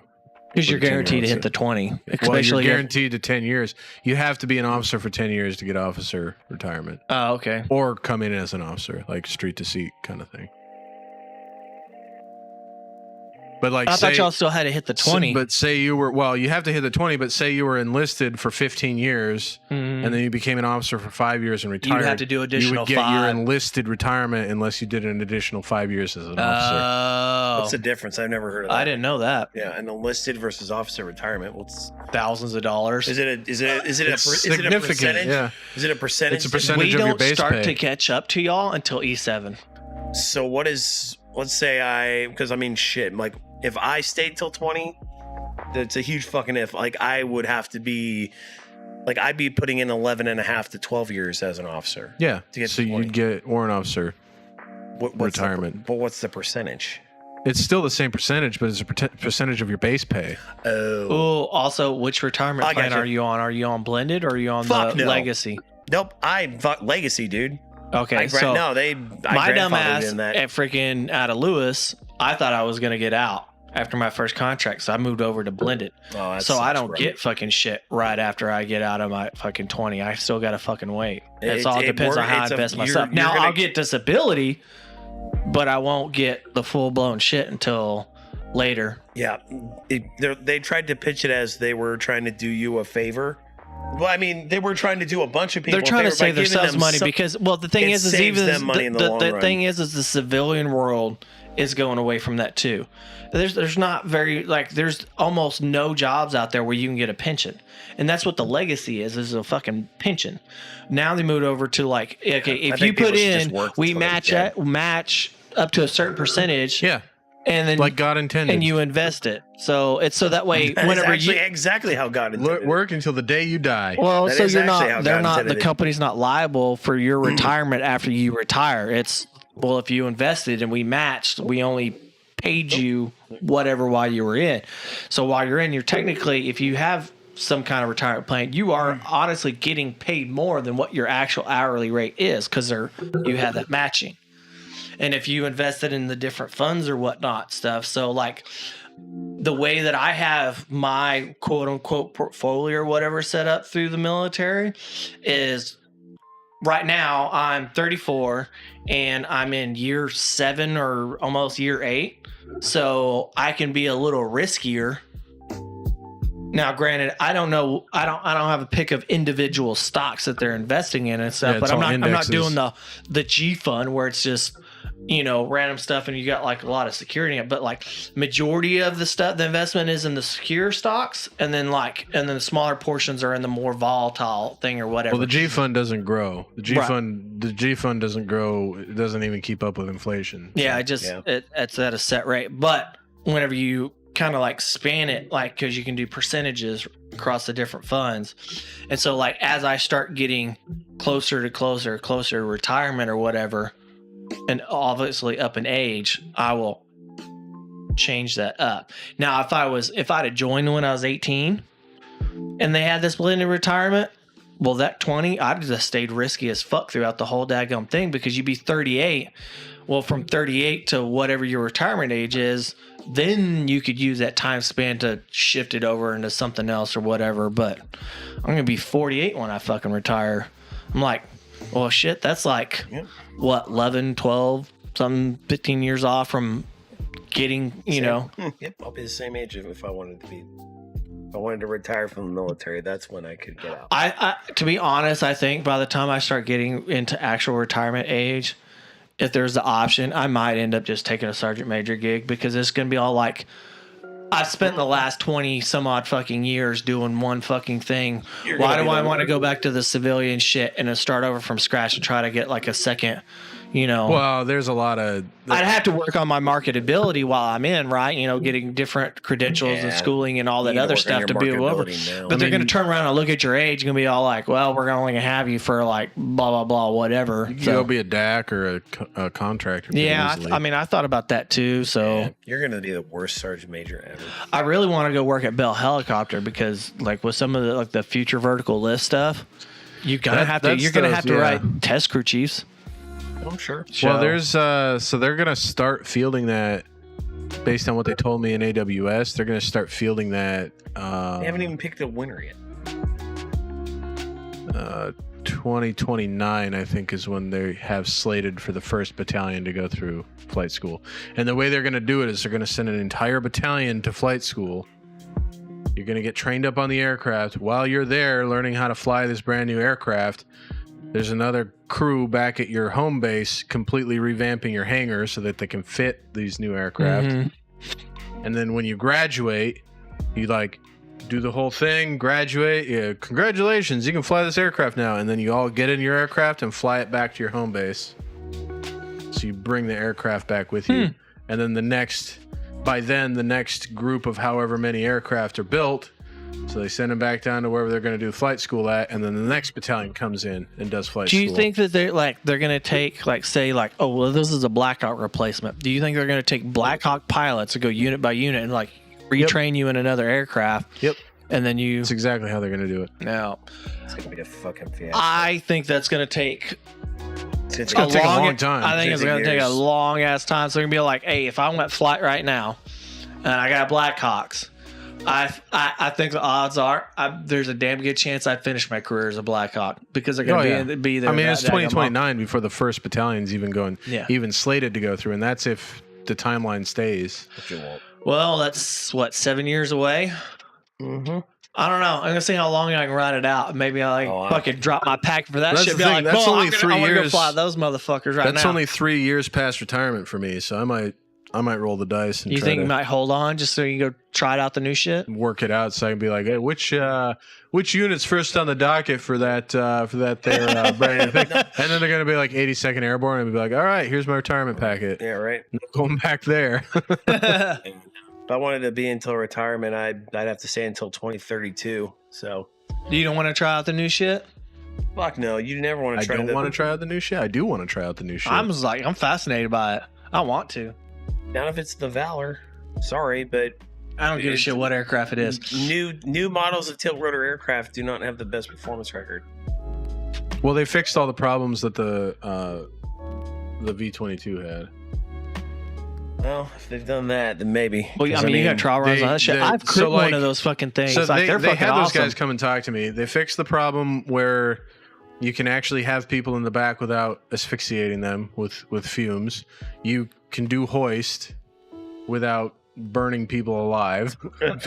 You can do jumps out of it without burning people alive. They are still louder and noisier than a fucking Black Hawk. They fixed a lot of the problems that the V-22 had. Yeah. Oh, that's good. They actually moved all the mechanical shit from the actual tilt mechanism. Mm-hmm. They are fucking humongous, the engines stay. It's just the transmission. I will tell you, it's really awesome watching fucking skydivers jump out of the back of that shit because they think it's like, oh, it's like a C-130. You know, you just fall away and be all cool. Nah, the rotor wash on that motherfucker because of how giant those props are. They jump out and then they smack into each other and fucking spin out. And they're like, bye, Felicia. Yeah. Yeah, spoken like a true hater. It's fun to watch them jump into each other and crash. Hey, well, there's a love-hate relationship there. Trust me, they do not make my job easier. They're nice people, and they're friends, but they make your job harder because of the dumb shit. Because they are. I'm just gonna stop because we're on stream, but They're skydivers. I know. I used to skydive. they are I hung out with Army skydivers. military celebrities, and you know how celebrities think and act. Yes. Street Fighters one. Oh, really? Yeah. Monica's sister. He's a Golden Knight?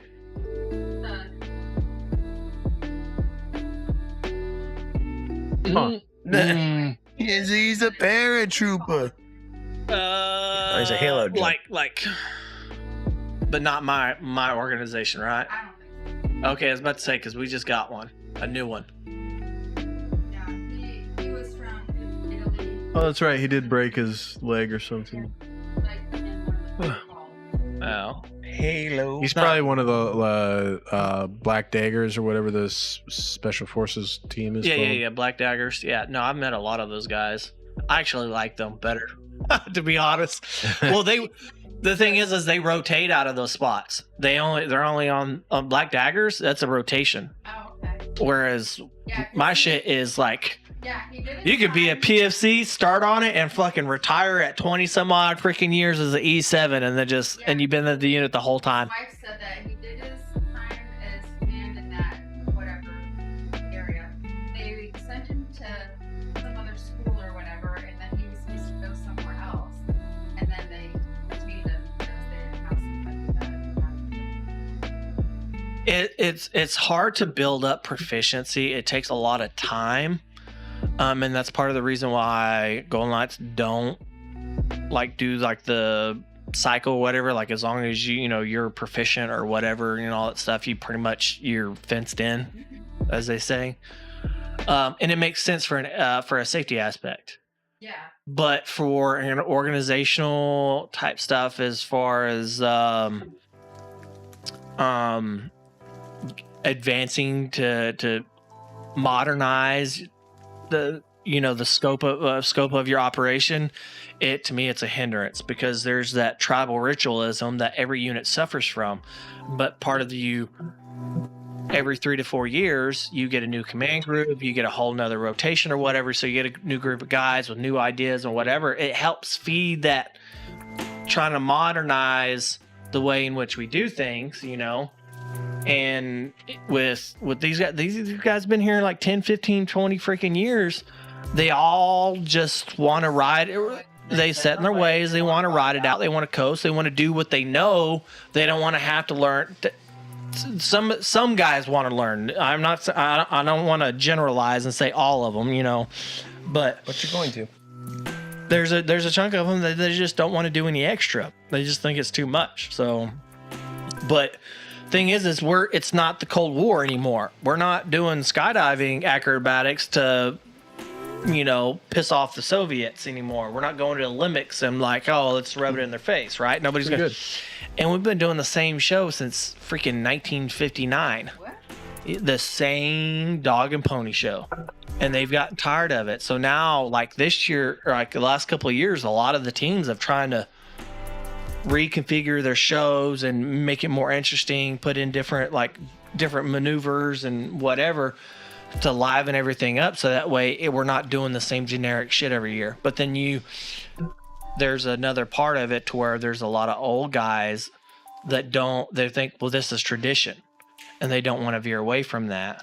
Yeah, but especially with skydiving, there's constantly new shit happening. The hard thing with skydiving is in order to get viewership, and it's just the nature of the sport. It's because the main thing that you're actually doing, the cool part of what you're doing, is in the fucking air. But if you're on the ground, you see a freaking ant in the sky. Yeah. Oh, cool. That's not that interesting. You've seen it once. Oh, well, that's pretty miraculous that this human being did all that stuff and managed to make it on the ground and he's alive. All right, cool. Seen it once, seen it a million times. I even get bored and I'm in the fucking airplane, Yeah. But they've tried out like swooping competition and stuff. They've tried out like different types of rigs, camera rigs. They want to try out crew is a big one where they do the multiple ones where they all like basically stack on one another and do that stuff to try to make it more interesting to the public and whatnot. But there's always a small faction, a small contingent of people that want to stick with like just the old tried and true. Be like, well, this is what we're on. I'm like, the real purpose of the freaking Golden Knights is they were pioneers back in 1959. They were cutting holes in fucking round freaking parachutes to try to in order to do the maneuvers. They were on the cutting edge. You're not on the fucking cutting edge anymore, man. Like, because you're not. Like, they come in, and if we got freaking Thunderbirds or Blue Angels going on, shoot, they get done before we do. People don't stop and watch us. Yeah. There's like, oh, it's the same shit we've seen every fucking year we come out here.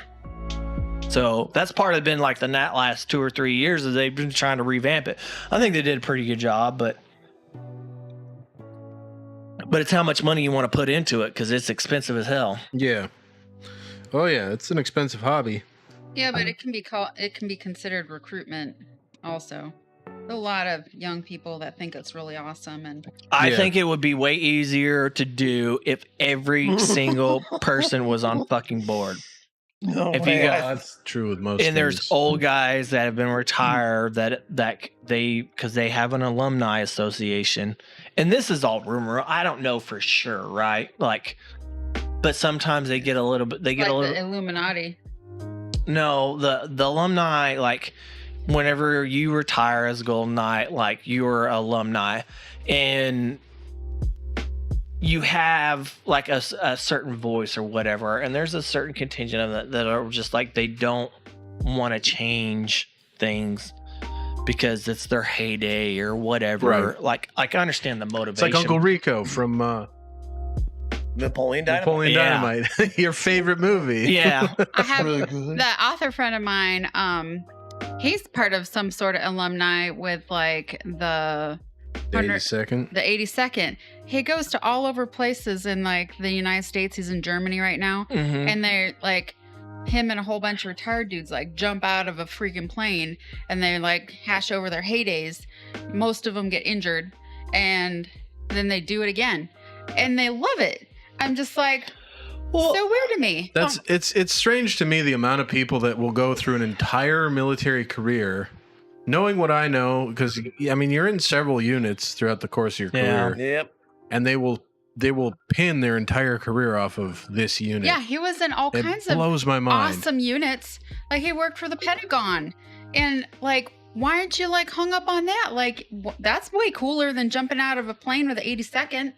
Like, I don't know. There's some people that like feed into the sensationalism of being in the military, Well, you know. I can see being a ground guy. I could see being a Kool-Aid drinker. It'd be a lot easier because it's easier to indoctrinate somebody when they're if you exhausted. don't drink enough of it, you get chastised. Like, Yeah, well, I'll yeah. say that Well, much. but Like Korea, like going in, talking to the fucking QC shop. If I didn't like whoever was the head dick in charge, if I wasn't, Old head dick. hoorah and medevac or aerosol or whatever they were hoopla about or whatever, I couldn't get my job done because I couldn't, and nobody wanted to take care of what I needed to get fucking done. So I drank the Kool-Aid a little bit. And I played with their bullshit fucking game. But then, then I go do whatever. Oh, medevac. Oh, I'm not done medevac, but I got a little bit of a taste of it, like, doing med checks, going like, it's not really my cup of tea. I don't want to stick with aerosol shit. So fuck that dude, but whatever.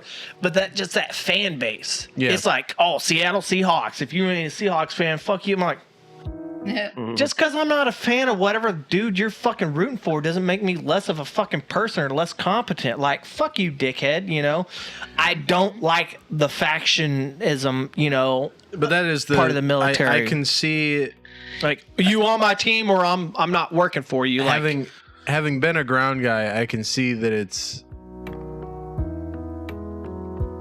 a lot easier to just embrace the suck Yeah. when you're on the ground because you're just constantly exhausted. And so you have this group of guys that you're all constantly exhausted together, and you go through all this bullshit together, and so you kind of build that family. But that doesn't happen in aviation. But everybody tries to pretend that it does in this place, and it's like, We got it too cush, to be honest. Like, as far as enlisted guys go, it's way too convenient. You know what I mean? And then the generations now have a harder time seeing past what's right in front of them. Be like, hey, this sucks. This is inconvenient. I can't change this or whatever. And they can't see past that to see what they're going to gain out of it, right? Remember, like, they don't focus on, like, okay, this is bettering me. This is bettering my career. I'm going to get more proficient, like, you know, having goals as far as, like, what your MOS and stuff is. on top of the filing cabinet. Yep, there you go. Thank you. They don't So I was look trying at to that. use the force. All they think about is like, I can't wait to get back home to old Chain and Ball because she's been texting me and I got shitty signal and I'm tired of her crap. And I'm at the point in my career where that's all I care about. yeah, the thing is I would understand somebody like 15 years on, right?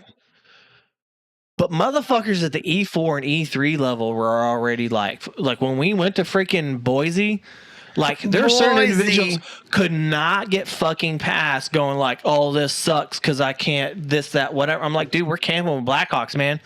Like all the big fucking hard decisions are being made for you right now. You wake up, you shit, shower, shave, you get in the fucking aircraft and you go shoot at some fucking targets. You come home, you wash your ass, you go to bed and you wake up and you fucking do it again. And we're going to do this for 30 fucking days. There's nothing else you can affect. There's nothing else you can fucking change. You got no control over anything else. Why are you bitching and ruining it for fucking everybody with your bullshit ass fucking attitude right now? Amen.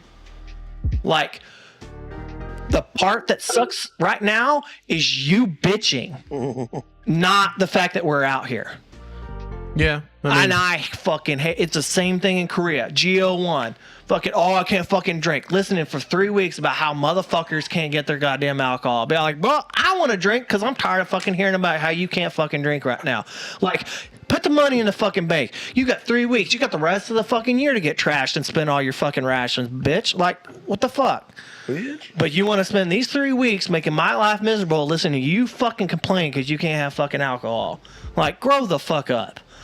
I definitely get annoyed with that whole line of thinking. To me, where- that's the where it's like- misery of what it's we like do. People complaining about not being able to drink. Now, I will get on board with complaining about not being able to get a good cheeseburger or like fucking You're on deployment for 8 months. Yeah, you ain't had a decent You get to about 3 months on a deployment and you start talking about, man, when I get home, I'm going to go to Outback Steakhouse and get prime rib. And like, you just start talking about all the good stuff you're going to have. That I can relate to because to me, the way it's like the context of the conversation is different, right? Yeah. Like we're over at freaking Club Med, right?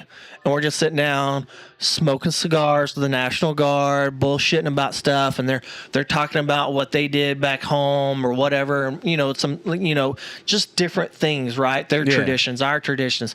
That to me is more of a like you're not really bitching, you're just kind of just sharing a story and relating to one another, right? Because of the frustration. There is a line between just. But there's that. I think the issue that a lot of people have in that situation is they can't figure out what they have no control over. Mm-hmm. They can't let go. So, and a lot of people feel the need to have control over something, and they don't realize, there's a certain amount of control that's lost when you deploy because you don't have the ability to just like drive home or. To me, that's I see that as a relief. Life is simpler. Oh yeah, I see that as 12 hours on, 12 hours off. Yeah. I sleep, I wake up, I just do the thing. I go home, I shower, I go back to sleep. Like those 8 months that we're out there, especially I as a single guy, life is a lot simpler when you're deployed. So easy because I didn't have no daggum bills. Well, I said simpler. I didn't say easier. Oh shit! I had a fucking blast. Yeah, it's different now having a family. Granted, I will say that much. This is, I mean, I didn't have a family, but she's tuned out. I don't have a. we got off on our tangent. I have a ghost in this scare party. Nah. A Ghost in the scare I party. haven't heard That's that one a before. pretty good one. I like that. I don't have a ghost in this scare party. Gandalf, how you doing? Hey, what's up, buddy?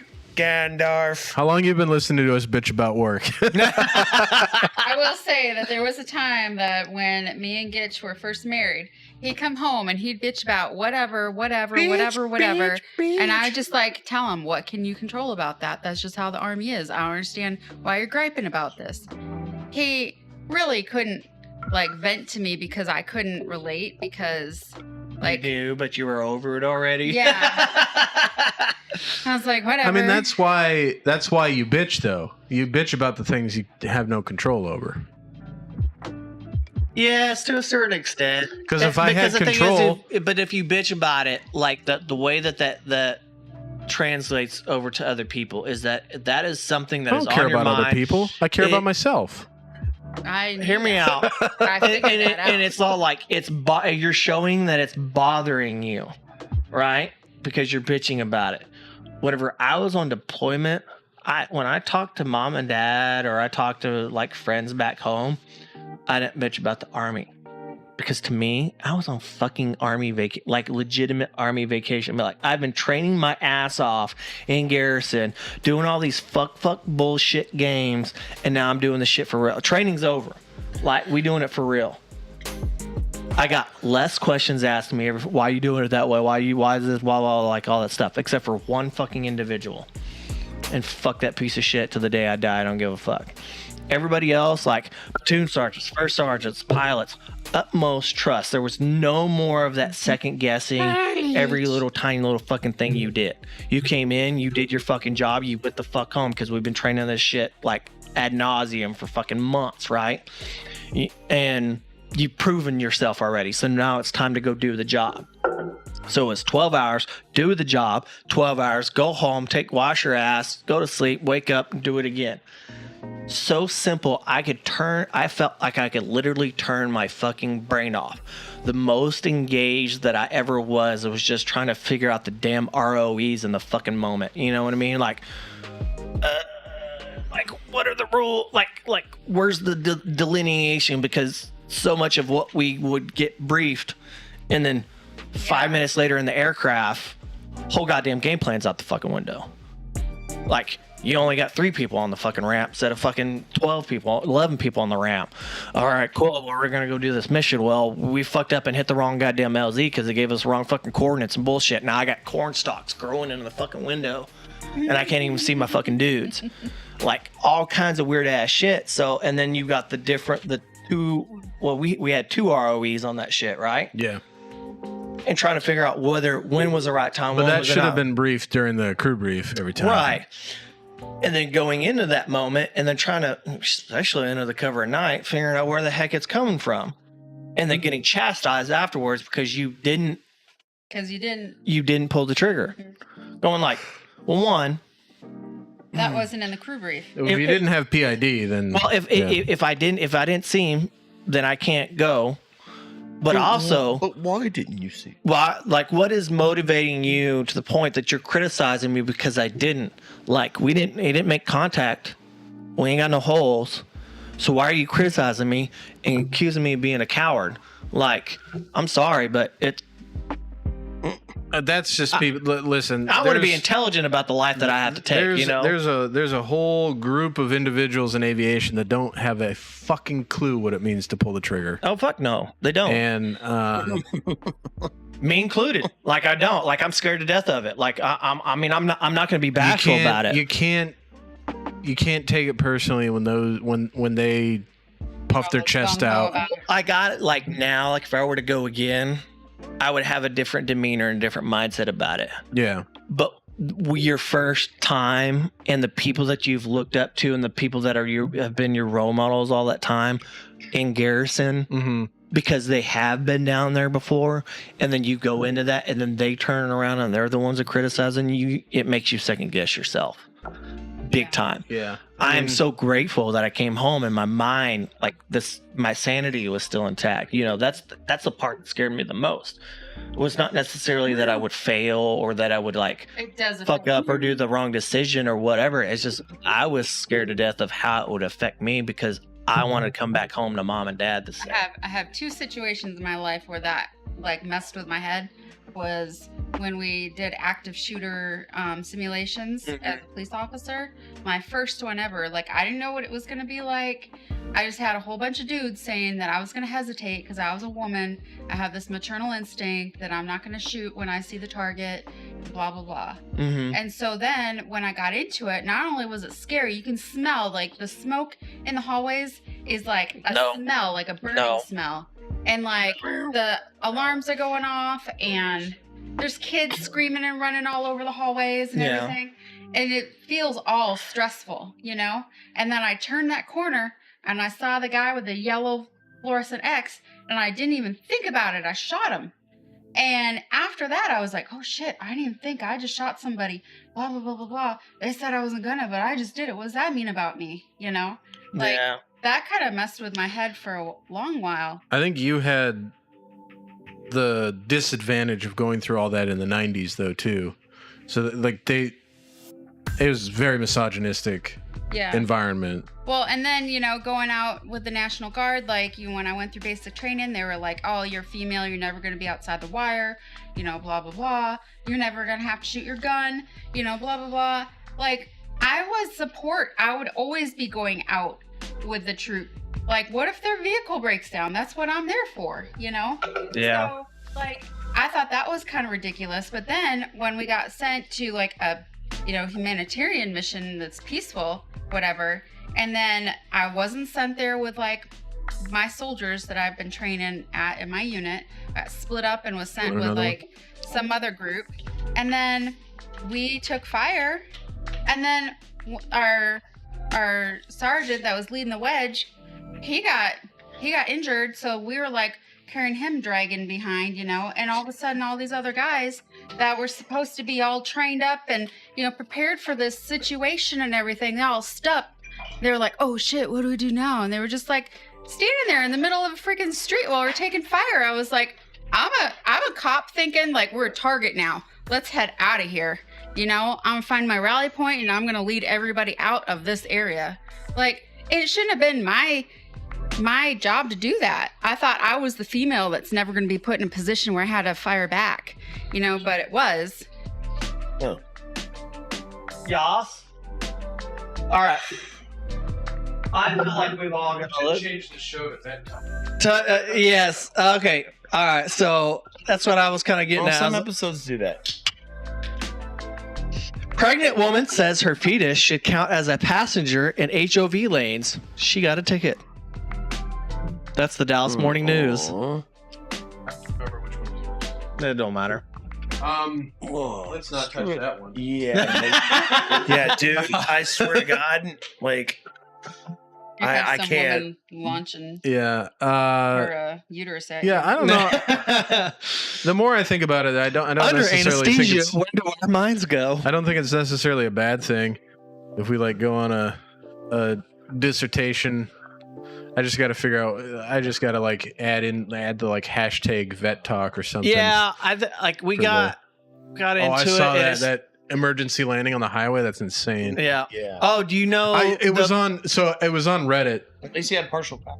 That emergency landing on the highway was on Reddit, and I went to I should not have gone to the comments, but I went to the comments, and everybody was like, I can't believe those dumbasses weren't even like adjusting their driving behavior, blah, blah, blah. It's like, motherfucker, do you look for airplanes landing on the highway in front of you? Like, Everybody thinks they're the subject matter expert when they see something. Well, this is what I would do in this moment. This is the right. Now, like, no, you wouldn't have. No. You'd be stupid just like everybody else. no, like, because your brain is not gonna like. Yes. You'll see the airplane coming out of the sky toward the highway, but it's such a like. they're the same assholes It's- going like when they see that's like a why- video bill like plane had a hard or crash landing on a highway bill like, Why did they land on the highway? There's a freaking Yeah. runway like 10, 16 miles on the other whatever. They just land over there. Pilots Well, are like that, or oh yeah. student pilots. But The issue with drivers though is it's like the reason that you need to be predictable instead of polite when you're driving is because when anything happens that's out of the ordinary in a situation when you're driving, people don't react. No, they just go through the motions. Well, Everybody's no, on they autopilot. don't. They don't react. They don't react at all. Yeah. So if Oh, somebody I know, just like one time, swerves across like a bunch of lanes of traffic, that's when accidents happen because nobody expects that. And so when it happens in front of them, they're just like going about their thing and they're like, okay, I'm driving. They just don't react. And then they hit the car. well, as a police officer, we were taught to like maintain our relaxed state of mind and, you know, continue the route that we're on, because if you swerve and everything, you're more likely to cause an accident than if you just keep driving straight through. And so like one time we were driving down Manning Avenue. I was driving my brother somewhere, and the opposite direction, somebody lost this lost their car tire, and it literally rolled through the median and up over my hood and my front windshield, left like car tread on my window. And I just kept like driving. My brother was like, you know, and he was just like, why didn't you even respond? And I was like, I don't know. Well, Like, so I had that 95 Camaro whenever I bought when I was 17. I'd wreck some bitch like so many daggone fucking times. Like fix it up, wreck it again, fix it, wreck it again. First one time, one of these girls was riding with me. We were driving back down the town highway or whatever. Because you're kids and you're idiot, you think that like, oh, well, this person drank a little bit. We'll fall behind them to make sure that they get home safe. Like you could have fucking done anything about it, right? right. So whatever. So we do this stuff. Well, she's the person I'm following, speeding. It's like 55. They're going like 70. And I don't know what caused me. Like I was like trying to like stay close or whatever, but I like lost traction for whatever reason and spun out in the median. Well, I had a passenger, right? Well, after being in a vehicle accident 2, 3, 4, 5, 6 times beforehand, my reaction was to counter steer, to slow down the spin, and to like grab a hold of my passenger to make sure that they, you know, what, because in your mind you're like, you don't want them to fly out the window. Not that they're going to fly out the window, but do that and, you know, and then stop. And then she was just shocked and appalled. I'm like, how are you so calm in this? Like the first thing out of your mouth is like, am I okay? Like you were the one who was driving. But I think like that exposure, you're just almost always, when you've been through it, you're almost always ready for it. Mm-hmm. We were driving north, me and Miss J and her parents. We were driving north to Santa Fe in New Mexico, and we were driving next to like an 18-wheeler, and the dude's like very back, like the tire closest to us. Of all 18 of them, the one closest to us just exploded and showered the car with like the carcass of the tire and all the little bits of rubber, and the trailer started swerving towards us. No shit. So that was cool. Ask Miss J how that was. They go like She hit a new octave. I didn't know she could do that. What are you doing? fucking Trying to long clean ass your chin off for dog you. hair on your face. Just leave it, You see dude. it like all like. Just fucking leave it, dude. Seriously. Just trying to help you out, buddy. No, dude. When I said you were my spouse, I meant like playfully, like not for real. Dude, you just touch my face. Like, come here, let me get that for you, sweetie. Hey, listen, dude. Like, At least you weren't like my mom. You know, my mom growing up, smoking her God. cigarette, Sorry. you know, having her like spit I'm breath. pretending to be, She'd be offended. like I'm not squeezing pimples It's a bit. out of whatever, you know, and then she'd come over to you and lick her thumb and be like, Gary, let's get this off your face. And I could smell all the pus, the cigarette, and the spit smell. Ugh. God bless America. Yeah. Wait, man, you're like Picasso. You just painted that picture. Whew. Like Van Gogh. That's Van why Gogh was- I'm a good creative Yeah. writer. Yeah. You're like Van Gogh if Van Gogh was gross. Van Gogh was gross. He cut his ear off That's true. Sure. and mailed it to somebody. Yeah, he did. Did he really? Yeah. I Yeah. thought that was Mozart or something. No, It was Van Gogh. Like it was Van Gogh. Amadeus. Nope. It's Van Gogh. Saw the Van Gogh experience up in Raleigh. It's pretty cool. I'm an art appreciator, though. Did you take appreciation to art in college? Dude, I took a ridiculous amount of like art history and appreciation classes just trying to bullshit my way through my first 2 years of college. It's like, well, I don't know. It's fucking easy. Art appreciation? That's an easy elective. I took an art appreciation course before I went to Boston when I was doing accounting, and my instructor was like a professional scrimshaw carver.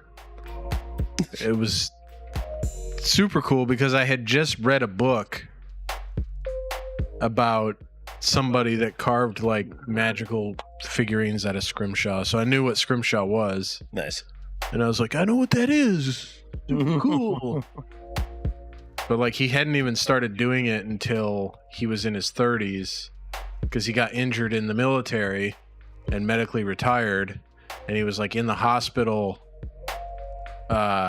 paralyzed from the waist down, not knowing if he was ever going to be able to walk again. Oh, And he decided to like just start carving scrimshaw to like take his mind off everything, and got really good at it.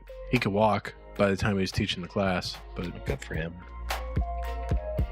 Good for him, man.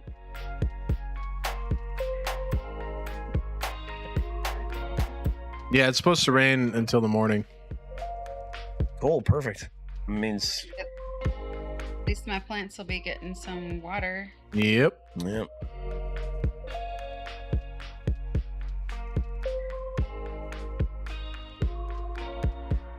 Now that Barley ate one of my squash plants. Yeah, that little punk. Did you eat one of the squishes? Was it tasty? Yeah, he ate all the flowers and everything. Hungry. He wasn't hungry. He's just a jerk. He was a jerk. You a jerk? Kind of. I'm a jerk sometimes. All the time. Every waking moment, he's a jerk. Except for when he's laying Except next for to when me. except for when he's a sweetheart. He's a jerk except for when he's not. Like, he gets all tired at night and he's like, where's my mom? I'm gonna go lay next to her.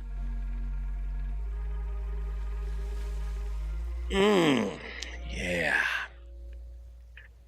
Oh, you know what movie we watched today?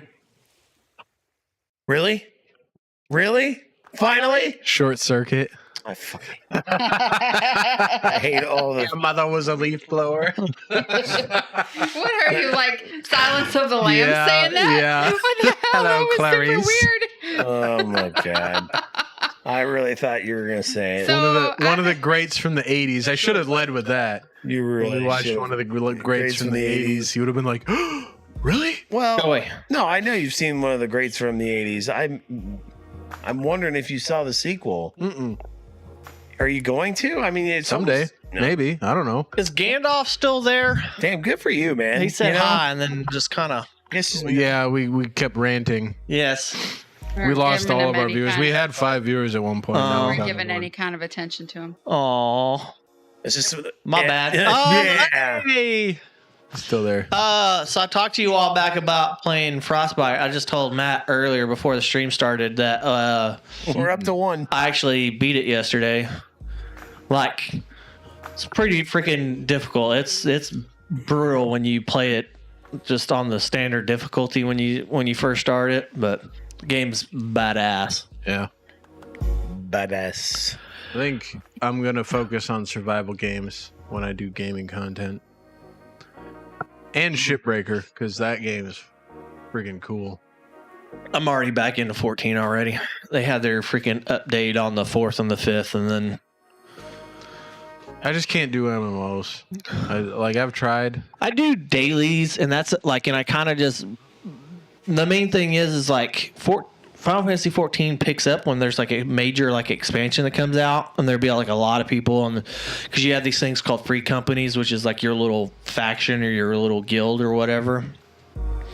And so there's a lot to do, and people are online and they want to do stuff, but whenever after a certain amount of time goes on and you're just following like the patches that come out every 2 or 3 months or whatever, people they do the main storyline and they do some of the raid content or whatnot, some of the difficult content, and then they unsubscribe for like another like 6 months to a year or whatever until like the next shit comes out. Yeah. And then you just have all this dead space where there's only ever like 2 or 3 people in your little guild online at one time. So it's like it kind of sucks the enjoyment out of it a little bit.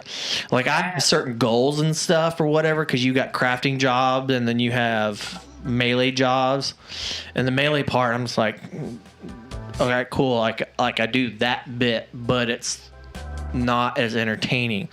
The crafting stuff, like I've mostly like I do my dailies and I do like leveling in my crafting jobs and whatnot and stuff or whatever, get on and try to participate in our quote unquote like community or whatever.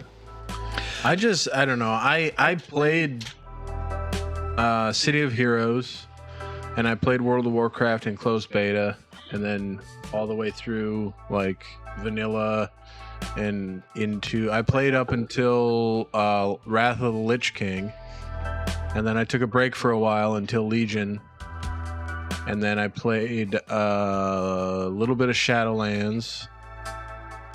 But it's like even that, like even, I don't know. It's not as, like back in closed beta, it was awesome because you'd just be like running around and you just meet people. Be like, hey, what's up? Let's go quest together.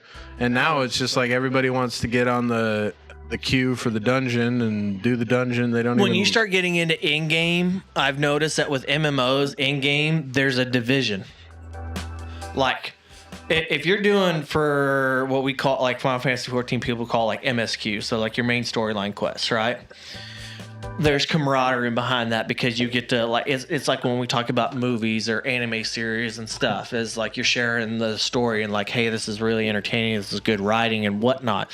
But when that part's over and you're into like the dungeon running and then you're just the grind per se, it's not as interesting, right? Now you're just trying to get the loot, you're just trying to get the collectibles, you're just those types of things, and to me that is not entertaining at all if you don't have a group of people with the same goal trying to accomplish the same thing.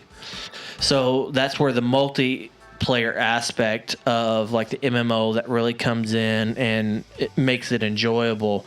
But as the years have gone on, like multiplayer on anything, like it's difficult to make new friends, I've noticed. Yeah.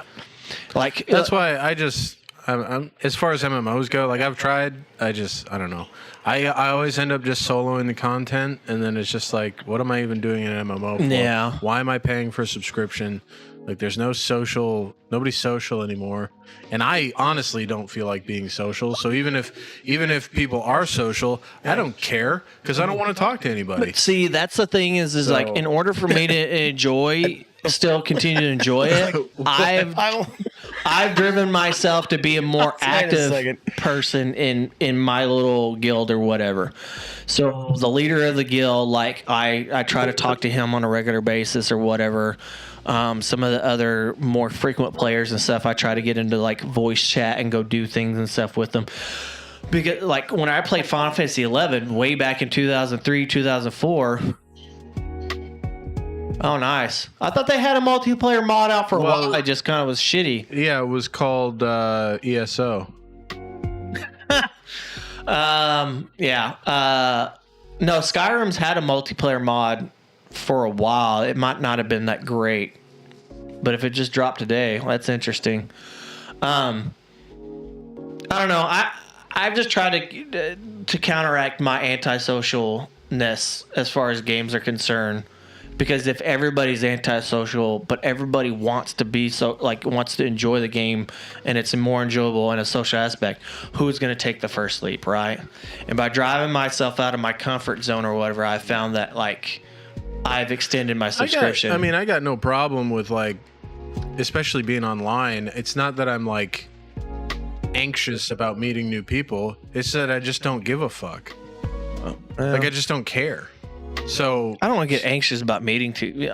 So for me, it's not about like being out of my comfort zone. It's like it just doesn't even. Well, I don't have a feeling about it one way or the other. Oh, my thing is my comfort zone is because when I'm playing games, I'm more of an introvert, especially when it comes to new material. I would call it anxiousness or whatever.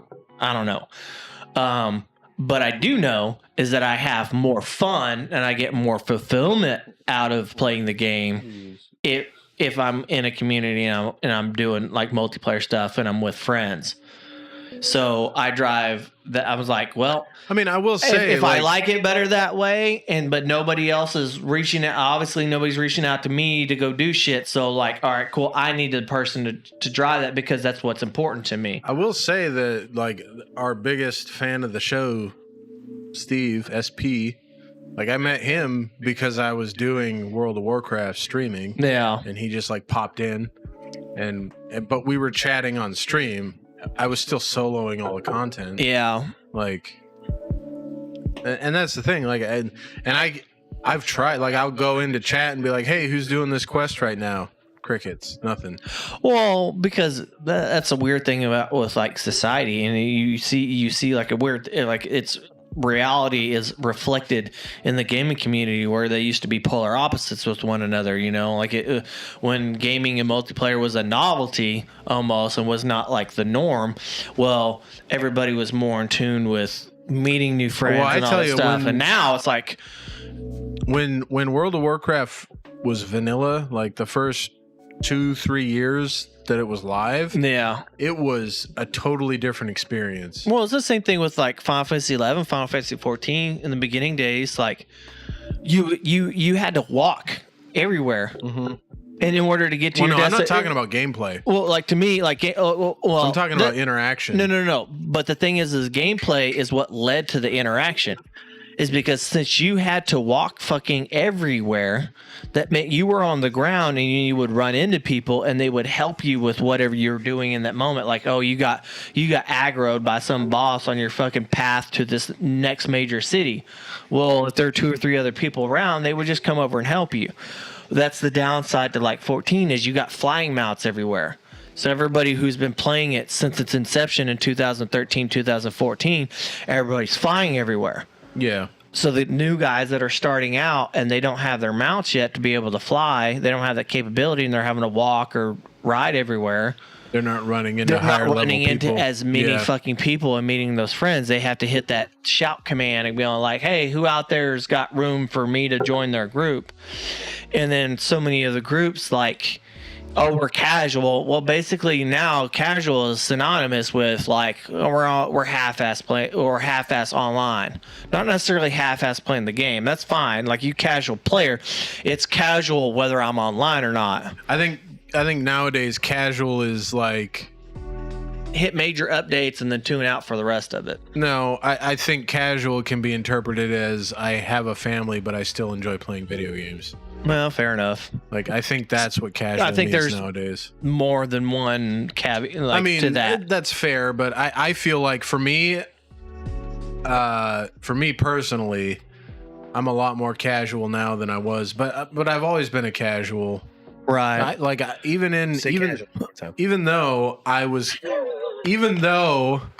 in the closed beta for WoW, I was still a casual because I never did in vanilla WoW until Legion. I never did in-game content. I never even had a max level character until Legion. In Final Fantasy 11, I never had a max level character because the thing is the learning curve on that shit. There was no like guide markers. There was no like, oh, you picked up a quest, go here. Read this, do this. Well, it's the same with vanilla WoW. Like you had to read. Oh Jesus, you had to. And then you had to know so fucking much. I had a lot of times even when you read guidebooks like that fucking thick to tell me all the like the different things that I needed to do. And a lot of times even when you read, you'd read the quest and be like, where the fuck am I supposed to go? But that's when the community back then, you were like, hey, I'm doing this quest. Yeah, I don't understand where I'm supposed to go. And then you'll have some asshole that'll be like, read the quest text, asshole. It's like, I don't know where to go. And then you'll have somebody be like, hey, let me group with you and I'll show you where you need to go. Yeah, 11 was much the same way. Like you had like the Brady games, like the strategy guide for like when it first came out. but it's hard, like, because with an MMO, it's always updating and stuff and adding new shit. So I think there was like 2 different versions of that. Ryan, and what do you feel about Yeah. What about WoW? the state of MMOs? Oh yeah. That it's very, very, very good. Yeah, okay. Well, what video games do you like to play? Oh, brother, I'm Not a video game person? I mean, like the dumb like easy video games like fucking Mario Kart. Like hell, I was vegging out on some Mario Kart That's before I came true. over. Yeah, we were getting down on some Mario Kart. Down. In fact, I brought Mario Kart to NTC. Yes. I remember that. That was glorious. Sit on the roof. It was great. incredible. It was awesome. We could lean back, and there it was. Not your thing? Like, what are your hobbies? Like, what do you do outside of work? Oh, He does God. whatever Jennifer tells him to. Pretty much. Hey, that's not nice. No, I honestly, man, like we've been. Regardless of what you're allowed to I can do, relate. what do you want to do? No, honestly, I really like getting out and I like getting out and hiking, man. Like just something to take the stress off. I do have a question. Do you own a motorcycle at all? No, but I'm not going to own one, but I would like to own one. I had a choice at one point in my life because I was single and deployed, had a lot of money saved up, and I could either get a motorcycle or I could get a parachute. And I chose the parachute Yeah, because it was safer. fair enough. Well, I start my basic rider course on the 28th of this month. I would not. I've contemplating getting my motorcycle, whatever it's called, License? extension, Endorsement? There it is. Yeah, I've contemplated getting my motorcycle endorsement a few times over the years. I would not consider doing it in North Carolina. The way that people drive around here. I don't know. To me, it's if you can't ride everywhere, what's the point? Yeah. You know, like if you're afraid, like if you think too much about it, you're not. I mean, if you think too much about it and the safety stuff, like I got it. Like you need to be safe when you're riding a motorcycle, but riding a motorcycle is inherently unsafe. Yeah, that's why I'll probably never do it. If you're picking locations or whatever, like, oh, I just need to be in a safer area or something that's less intense or whatever to get a handle on it. No, you ain't gonna find it. No, I'm probably not ever gonna get a motorcycle endorsement, but Wow. it's because I drove school bus, I drove semi. I've had probably a total of 100 hours worth of driver's training. Right. I've seen all the statistics. I have no desire to put myself in that situation. Like because I could be the best driver in the world, but I've got 2 things working against me. One, the human brain is not evolved to move that fast. And 2, there's other people on the road. The other people on the road is what I contend with. That's my adrenaline rush. I look at it in a different aspect whenever I ride, is to be like ever vigilant. Like, right? Like I'm Ever vigilant. I'm training my brain to pay attention to shit that I don't normally pay attention to because I take it for granted because I'm in a steel box, right? Yeah. As far as the speed, I learned whenever I had that sports car at 17 that like speed is not my friend. It doesn't matter. You can go 45 miles an hour. Your brain is not evolved to go that fast. No. Fair enough. Like you can adapt to a certain extent, but you're not going to be able to. Your safety margin versus like how you know what I mean. The faster you go, your safety margins come down, right? I mean, yes. The faster you go, the more damage you're going to do. But Right. as far as your ability to process the information, you can't.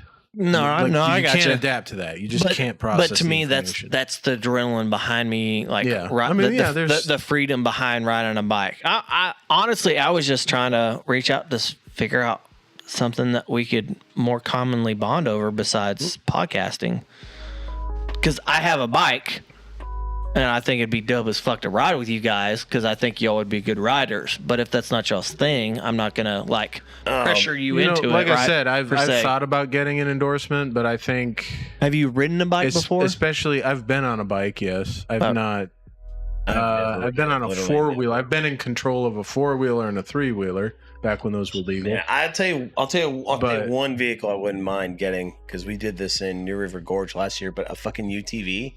Yeah. Oh man, that was so yeah. much fun. We should have totally got because I had that Cherokee when we were in freaking Lewis to go ride. I went freaking off road and shit up Mount Rainier.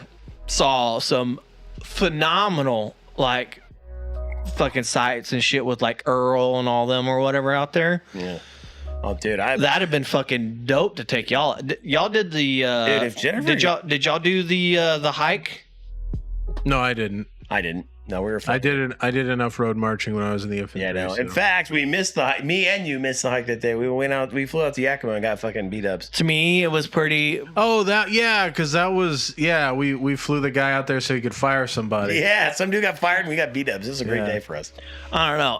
I don't know. I thought it was pretty cool. I ended up trying to make pace with all the younger, more in shape motherfuckers, right? That sounds so dumb. Climbing that fucking incline. And then I was and then at some point, oh, this fucking sucks. And I couldn't keep up. And I just kept slowing down and ended up back with both the first sergeant and the incoming first sergeant. And I just ended up chumming with fucking old dudes fucking camping out halfway up. And then we get all the way in and that, oh, I'm in shape. I work out all the fucking time. That's the motherfucker with the cramps. Trying to come down because they didn't pack no potassium, none of that shit. Yeah.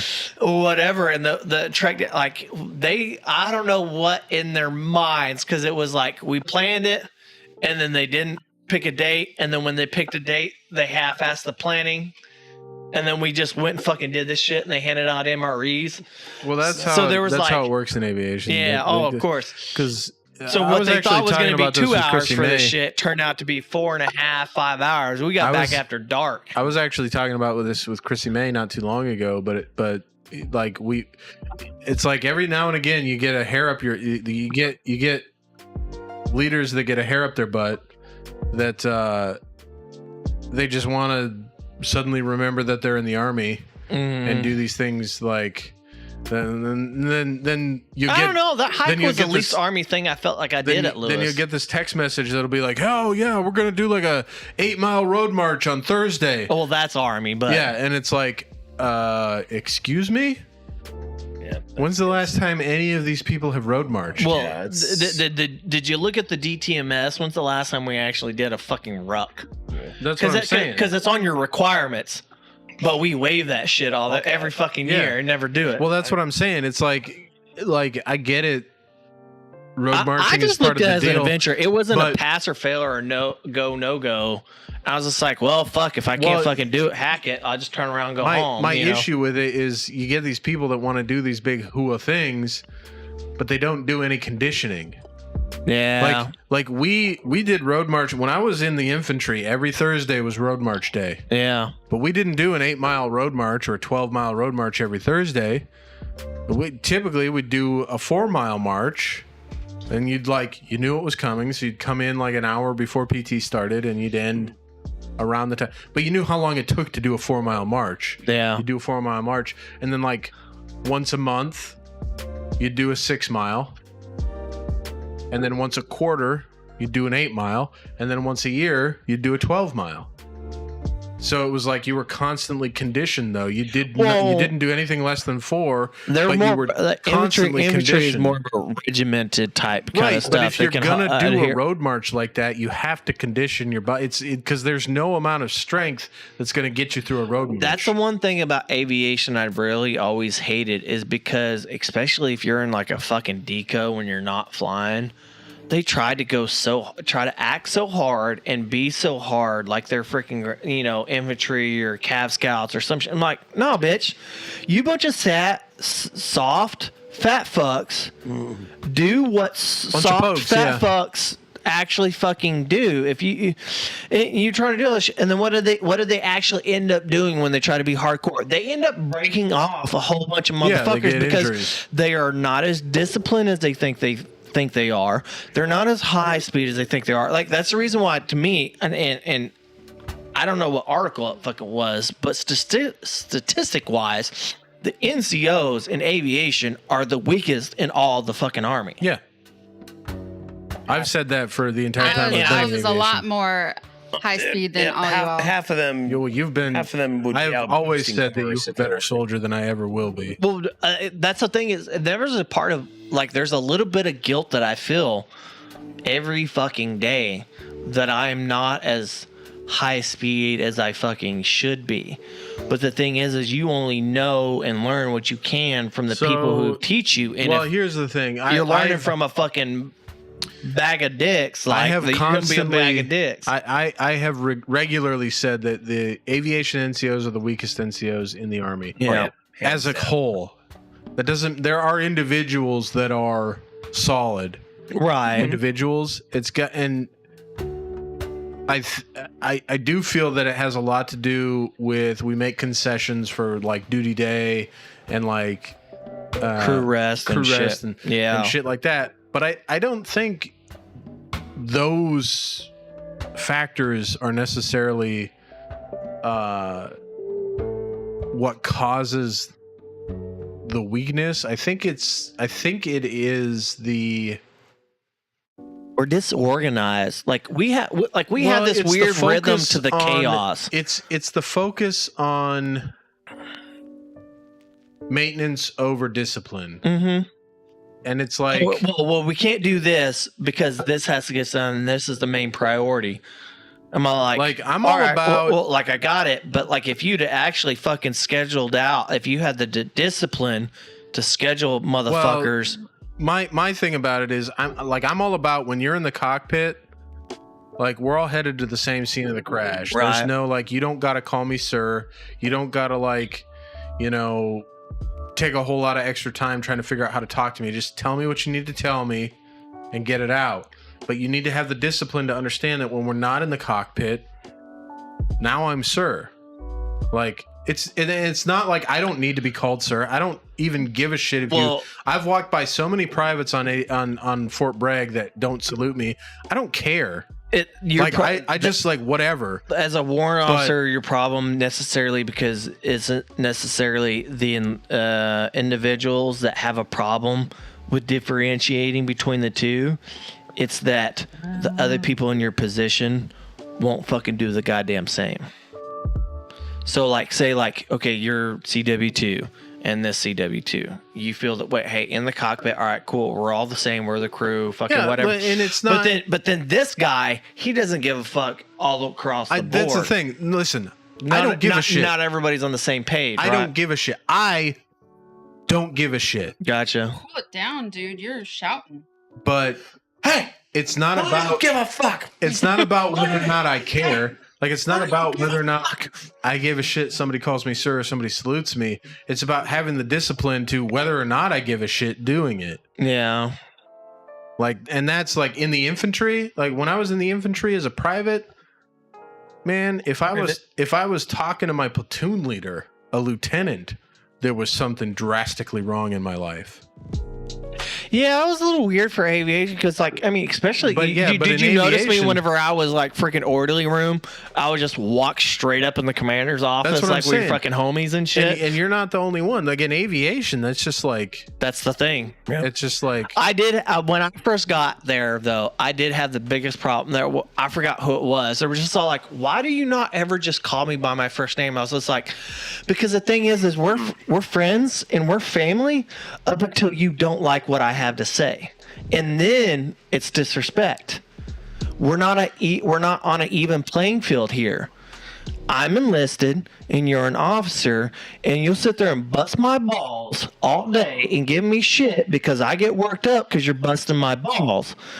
But the moment I don't call you fucking sir, you're going to get your pennies up in a fucking twist and you're going to hem me up. So quit calling me by my first name. Call me by my slave name. is Sergeant fucking McNutt all day, every day, in the aircraft, out of the aircraft. I don't give a fuck. I'm not playing your bullshit fucking petty ass games. If you can't handle what I have to say about your bullshit, what are we doing? You know, So that was that. Yeah. I was uptight, like just just straight across. I was too uptight And with that stuff, so I didn't play into that stuff. I can relate because I have been at every stage of my career. I have been talked to about how I address people, Right. like without tact. So I can understand. Fuck, stack of papers. Disrespect to a non-commissioned officer like that. Well, yeah, I mean, I told like, what, I told a company. what do you expect? I joined when I was 27. These bitches are like 21 years old. Fuck this bitches. buck ass sergeant. As an E5, I told a captain that he was a fucking idiot in front of the entire company, and that we weren't going to do what he was telling us to do. So, and I got This is why we were friends. yeah, and I got talked to about that. This But is part of the. This is part of the reason why I got yelled and bitched at last week. This motherfucker, like, it's not what he said. The words that he used, like, "Oh, you're fucking this unit." I'm like, well, there's 4 of us, and I'm on a down slip. Yes, I got it. I can't fly. I know. I already know. But the way in which he said it, like the accusatory of like, I don't care because I didn't give you the answer that you wanted, and it's outside of my control, and you didn't want to hear what I had to say. that's the big yeah. That's the. I don't big give thing. a fuck about your E6. I don't give a fuck about your E7, your E8. Like I'm sorry. It's human to human. If you can't tell me you're frustrated, whatever, like you're the leader, like you don't have a fucking excuse. You're the leader. You know, you're the one who's in charge, and you're gonna fucking dump this fucking weight on me. Yeah. I already feel this weight, asshole. And then like, oh, you're gonna send me outside because I got a bad fucking attitude.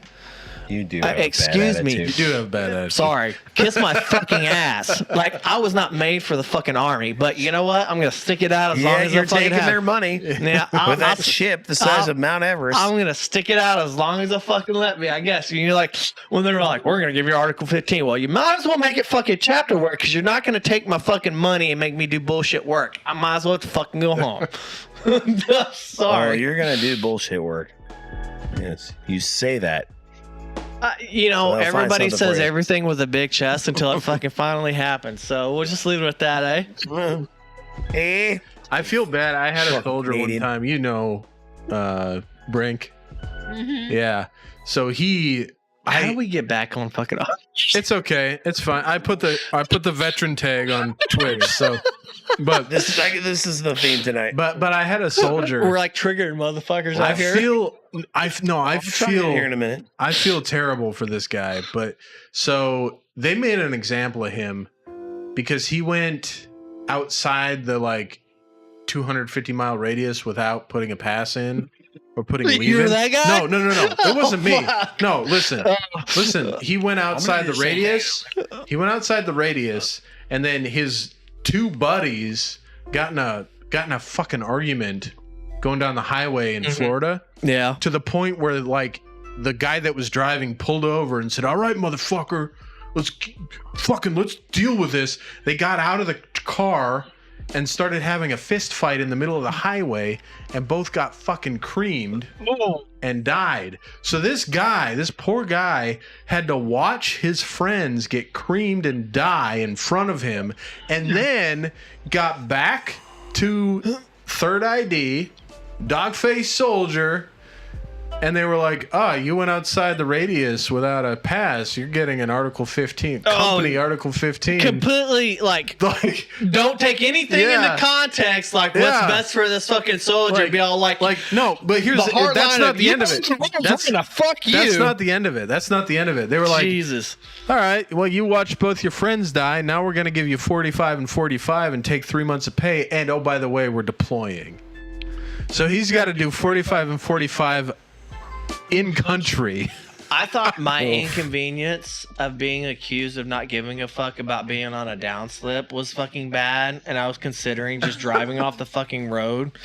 And you say that shit now, Yeah. Is he still alive? He is, yeah. I mean, he's a great guy. He was That's my a- soldier. That's a strong, stout, like will say respect to that he- motherfucker. Because I feel like He what was little not- bit was frustrating me, and I was thinking about it. He was I can not- only imagine how far that motherfucker would have gone. He was not my soldier when it happened. Yeah. But then when we got overseas, he was put under me. Well, anybody when you're an NCO, every junior enlisted your soldier, whether they're assigned to your squad or not. Well, he was directly mine. Sounds gay. He Yeah. was, that sounds You can be aviation. my soldier. That's very much an aviation mindset. But he Hitting the But he, when you get put in the orderly room and platoon sergeants quit doing their job, guess what? Every soldier is your soldier. so he was put in my squad You're not wrong. when we were overseas, and dude was awesome. Yeah. Super like good attitude, hard worker, like tried to do the right thing all the time. He constantly did the wrong thing, but it was like having a Sounds familiar. it was like Yeah. it was like I've never fucked up the same thing It- twice, it- but I fuck up all the time. it wasn't like he was doing the wrong thing because he was trying to be an idiot. He just Right. was an idiot and he did the wrong thing, you know, like, so it was like, all right, man, you're a fucking idiot, but I don't can do that again. quasi-relate, You know what I mean? but I also know those people very well. But Yeah, I know a few of those fucking people. had the Yeah, you feel best bad attitude. for them. You love them, but you're like, God damn. They're supremely He had irritating. the best attitude of like probably any soldier that I ever had. Yeah. Like he to the like Well, you know the He got a- big W from he got a freaking Lewis, right? package from his uncle Yeah. that had a bottle of Captain Morgan in it, and he's like I don't know if I want to tell you about this, but I think I should probably tell you about this. And then I was like, what's going on? He's like, I just got this package from my uncle, but I don't want to get in trouble for it. I was like, what the fuck package did you get from your uncle? And he like opened it up. Like normally the mail gets like Sorted through. screened. Yeah. And so when stuff like that is in there, they just don't deliver it to the soldier. Right. It was just a straight up bottle of Captain Morgan.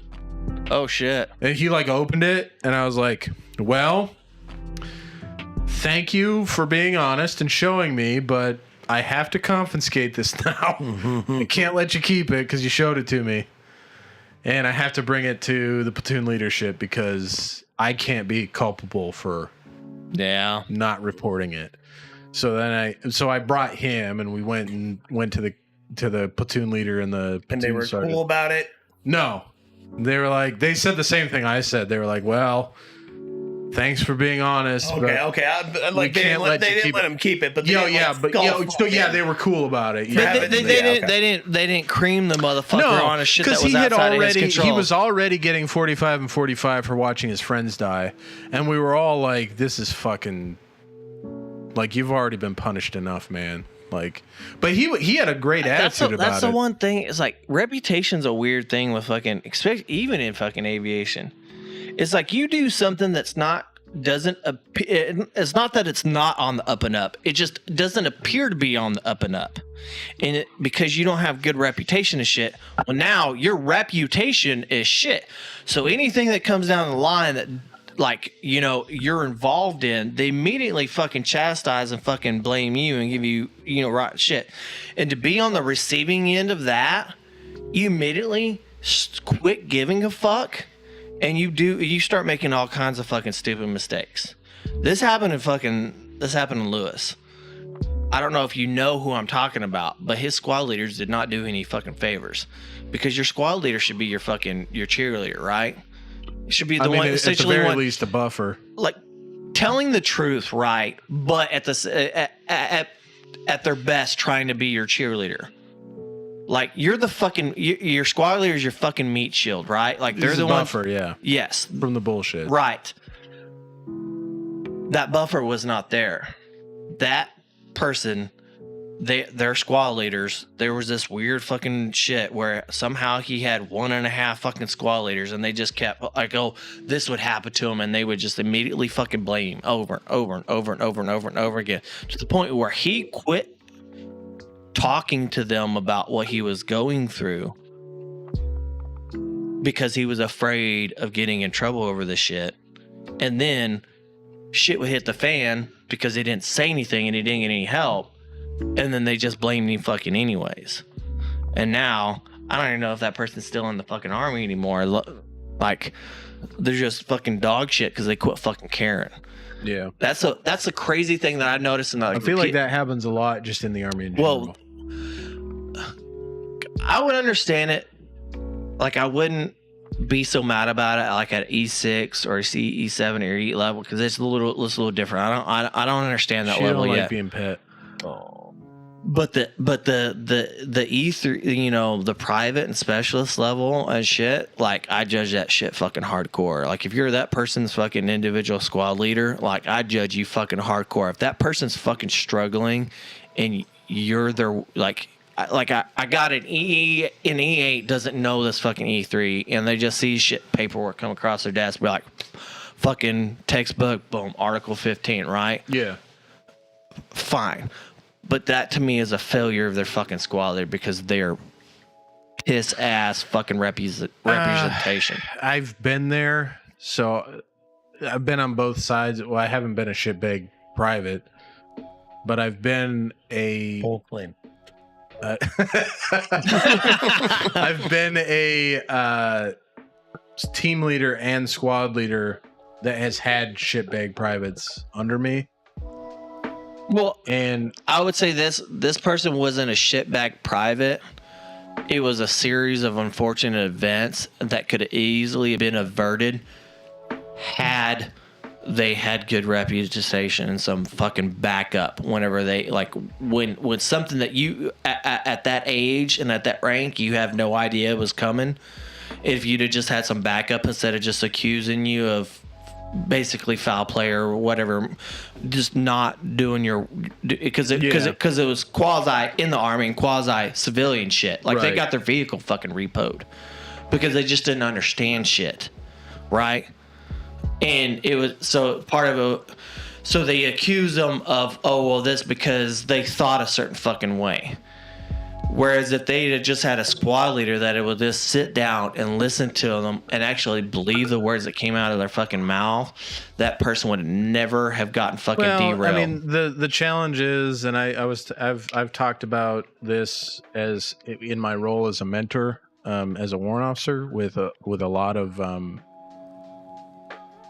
O grades, but the Army's really good at claiming that everybody's a leader. Yeah. They're not very good at, like, Realizing the truth that not everybody's cut out for it. They're not very good at explaining. Well, they're good at explaining what a leader is. Yeah. But they're not good at giving people that are supposed to be leaders the tools that they need to be leaders. Especially Oh, yeah, aviation. Just it doesn't matter. Just Period. the Army in general. Like Well, I don't know what other MOs are like. Your I'm just- leadership schools, like WLC, that doesn't teach you how to be a leader. It teaches you how to do paperwork. Or I guess it's BLC now. But it doesn't teach you how to be a leader. teach you how to write. Teaches you how to do 5 different fucking Yeah. essays and argue with the other MOSs It because teaches they you how think to you're do wrong paperwork. because you have a different MOS. It teaches you how to do paperwork. Yeah. Same thing with ALC. ALC, when I went through as a E6, doesn't teach you how to be a leader. It teaches you how to do different paperwork. That's not what being a leader is. Right. So, and there's college courses on how to be a leader. There are courses out there that teach you how to be a leader or what a leader The new BLC, is. there are certain aspects of being a leader, but it's like the way that it's like everything else the Army does. It's like they have a good step forward, but they don't know how to implement it whatsoever. They don't know how to enact what their vision is. Well, the issue is they don't teach you, at least when I went through, they don't teach you about the learning styles, which IPC teaches you how to be a leader. They don't teach you what learning styles are. Well, we have like followership and leadership styles. Like we had that discussion, but you think you would have your small group leader they don't teach go, you shit. They don't. They don't They're just go like, y'all over- talk amongst yourselves and figure it the fuck out. I'm like, how is that learning? They don't go over generational idioms, which if you're going to be a leader, you got to know. If I got a Gen Z guy, I got to treat him differently than a Gen X guy. Yeah. You know, they worry about different priorities. Yeah, it would have been nice if my E5s would realize, like, oh, this motherfucker's like 30 years old. I got it. He's a PFC, but maybe I need to talk to him differently. They don't teach you. He's like, bitch, I got 4 other fucking lives, motherfucker. Oh, bitch. They don't teach you about effective communication. No, they don't. They teach you that you're the boss and what you say goes, and you just need to make that known. Yeah, they all really also they obfuscate, like they blur that line between like leading by example versus like leading by like what you do. Like there's kind of like and that's a weird the thing thing. is like they have this really fanatic attachment to the leading by example idiom, which I'm sorry, I don't expect the works, E7 to sweep the fucking hangar. right. It works for some things. I just assume he was a PFC at one time in his life. Exactly. He's pushing a broom. That's what I'm saying. There It works for are some things, but there's some times where you're not going to lead by example. It's a I say you do kind of situation, like sweeping the floor. Yeah.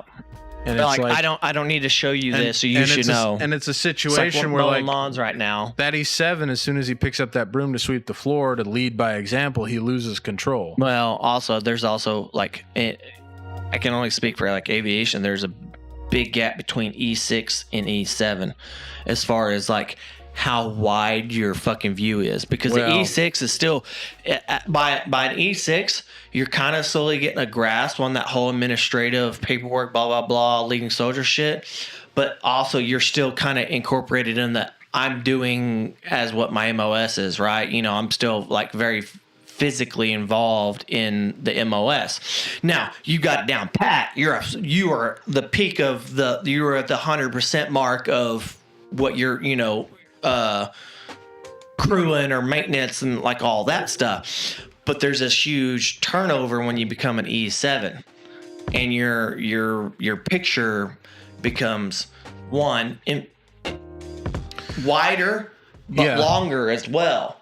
And a lot of E6 have a hard time making that jump. There's a lot of you don't know what you don't know until you get there. And there's a lot of fucking hoarding information as well. There's that weird shit. There's that weird shit about like, back in my day, well, why didn't you fucking tell me that shit? That goes back to the Army's not very good at teaching people how to be right. leaders. Everybody wants to hoard information, not necessarily because they think they're job security. You know, that's civilian way, but they don't want to share information because back in my day, nobody gave me the answers. That's easy answers. Why would I give it to you? You got to learn the hard way. What happens with the hoarding of information? It's not that people don't want to share information. It's that when you get to a certain level, you start to recognize how often shit changes. Mm-hmm. And so it's easy to fall into the trap of, I don't want to tell them right now that this is the situation because I know it's just going to change in 20 minutes. Right. And so I'll tell them the change when it happens. That too, yeah. As opposed to telling them, hey, this needs to happen right now, and then 20 minutes later come back and be like, I know I told you that this needed to happen right now, but actually it doesn't need to happen until next week. And then you got those individuals going like, oh, you fucking lied to us and shit. Or you don't know what the fuck's going on, so why am I going to listen to you? Well, that you make a statement. The next day you change it because there's a correction, and the next day you change there's a correction. Now you have 12, 30, whatever, how many guys. The confusion. Everybody's on a different fucking page. And so a lot of it is, a lot of the information hoarding that happens isn't necessarily information hoarding. It's you get told at a certain level that, hey, you are the buffer between the bullshit and what you guys need to know. You're trying to be that buffer. Yeah. No, like I got that. But we're also talking about in aspects of people who are like adequate and proficient at their fucking job, right? There are a certain fucking aspect of there's always going to be people that are incompetent. Well, when you add that in a mix, because not every group is created equally across the board, right? That is like the nightmare situation it's like I tell a lot of guys, it's like when you look at fucking regulations and shit, you're like clearly like you're guided by right and wrong, right? But at the same time, like regulations are regulations. Like it's not a morality, it's the purpose behind the regulation that you have to understand.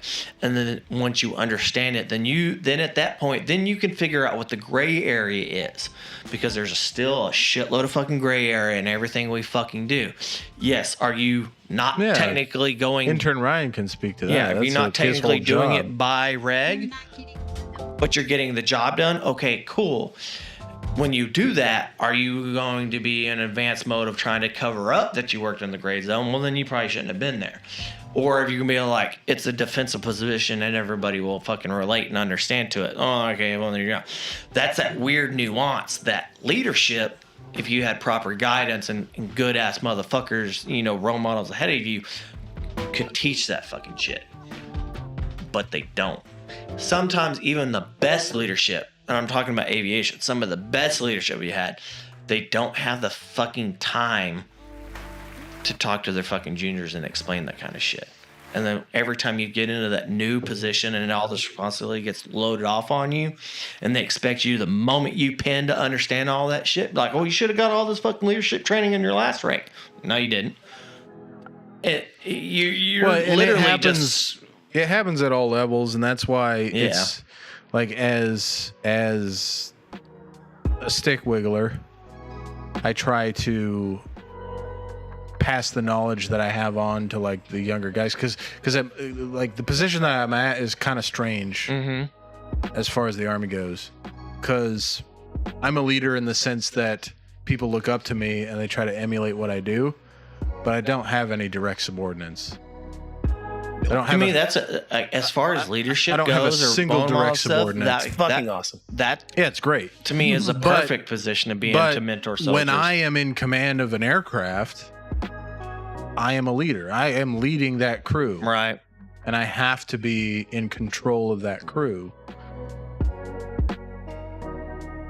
And so a lot of what we do, it actually is, it's a great situation to be in, because a lot of the leadership and mentorship that I do ends up being one-on-one, like captive audience kind of mentorship, because I got 4 people on internal comms with me that have to listen to everything that I say. They don't have a choice. That's fair enough. Right? Yeah. And so I can just be like, all right, let me just spew out a bunch of knowledge on you. Right. And you never fly with the same crew. Yeah. Well, you're also Always. like, to me, when your attention is split between different functions, right? You're a lot calmer whenever you're talking to somebody. Yeah. Well, I feel when like you're all, as I like to say, when you're all headed to the same crash scene, right? You tend to have your head in the same space. Right. So like when you're talking to like the junior guy in the back seat, right? And he's got questions about like, well, what should I do this? Or what do you think?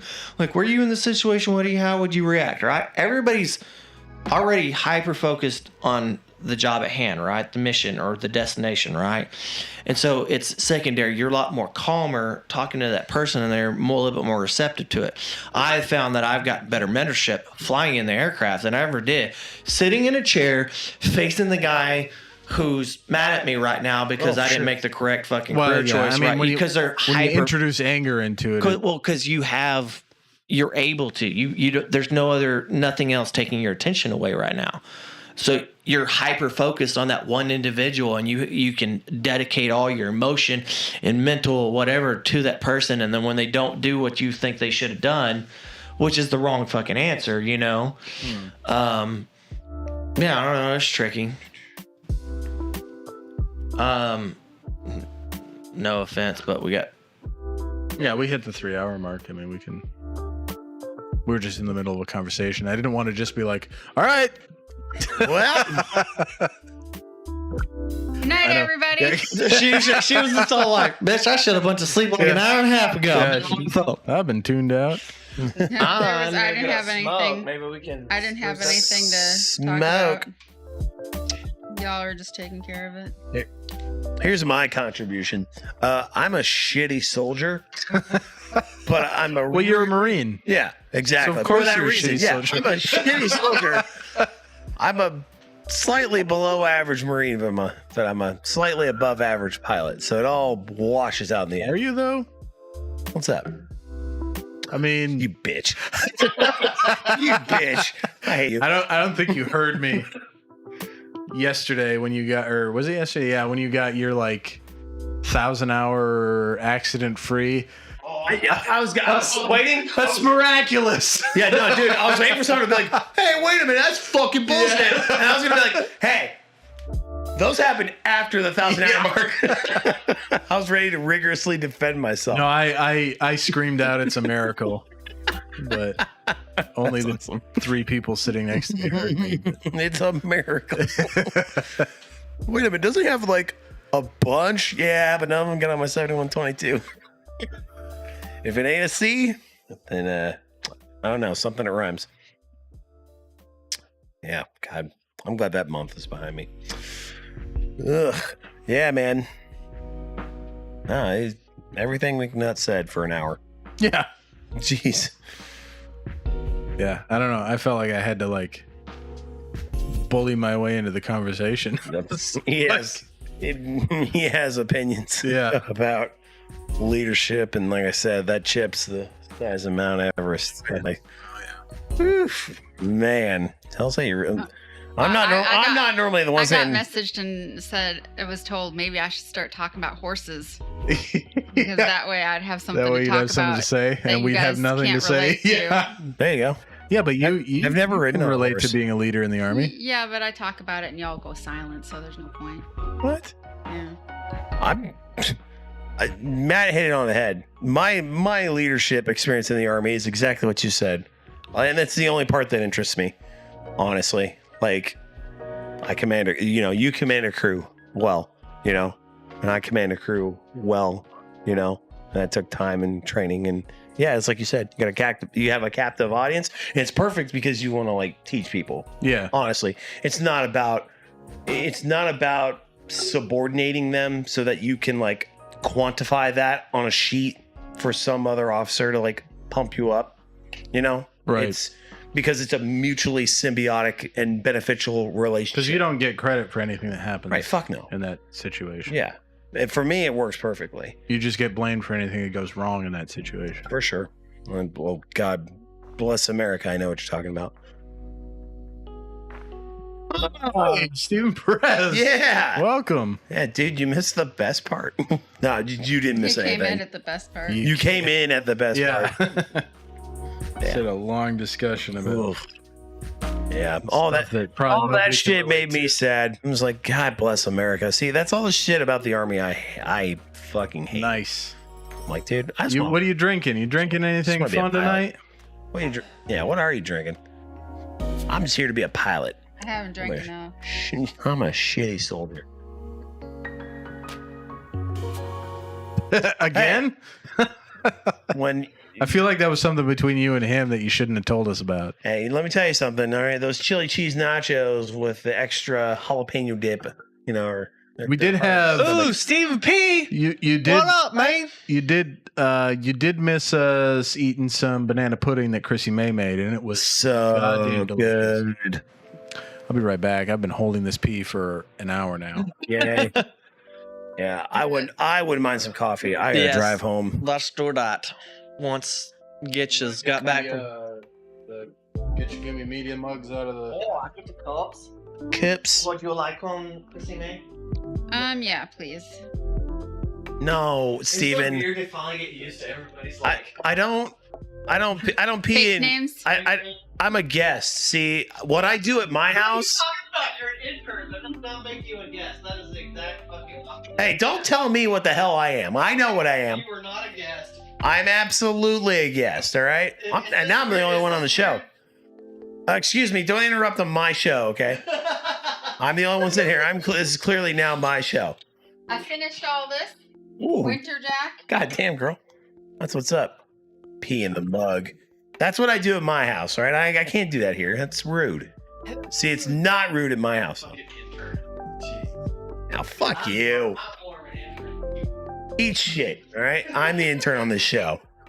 All right? You instantly got promoted thanks to me. You're welcome. How did I get promoted? Because you're not the fucking intern.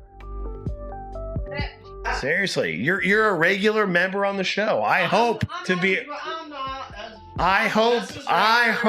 a regular member one day, but I'm still. You are, man. You get paid. You're a member of the show. Shit, what are you talking about? Shit, dude, I'm like the intern, so I'm like the hot piece of ass that hands out shirts and shit, or in this case, coffee Minus the mugs. hot piece of ass part. Fuck you. Is that what your mother said last night, Trebek? Oh, dude. I swear, I'm I gonna. was a hot piece of ass like the first like 2 or 3 times I came on the show. We all got trashed and shit. I was getting my legs all filled up on because everybody's so goddamn drunk. And then it was like, Yeah. we had that one episode. Hey, Barley. And No one ever here to since spend the night. then after that, it wasn't a hot piece of ass anymore. We were all like, we got a little too deep there. Yeah. No Oh, one's ever as hot as we your all mom, got very, very close. though. Oh, Barley's like, oh, cheese. No, Barley, sorry. With the cheese. Yeah, one day I'm gonna get punched in the face at work, but You know, I'm surprised I ain't been hit yet. Listen, if you get punched in the face at work, oh fuck yeah, dude, might as well go for it. You might as well go for it. Did you try to get some of that Well, cheese, to buddy? be honest, Oh, well, okay. to be honest, that's kind of why I'm a Well, little probably excited deserve it. about getting back to the regular fucking army. It's because at least you know where the punches are coming from. All right. Like you can kind of sort of predict where it's going. Non-standard nominative branch, you have no idea where the fucking punches are coming from.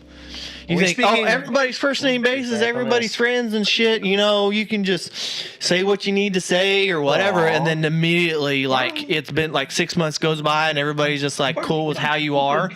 And then they're like, I've had enough for like the last such and such. You doing this is not. I'm like, They come out with their. what do you Right. like? What do you can't be my boss and my friend at the same time. You chose to be my friend, so now that I have a problem with what you're fucking saying to me, That's why I'm you only can't friends pull with a my boss mentors. card. Like, what the fuck?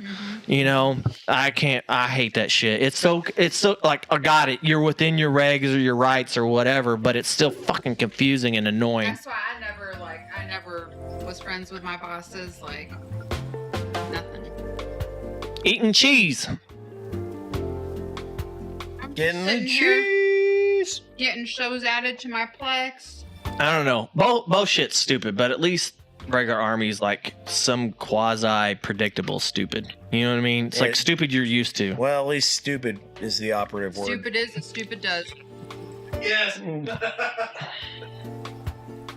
Stupid is as stupid fucking does.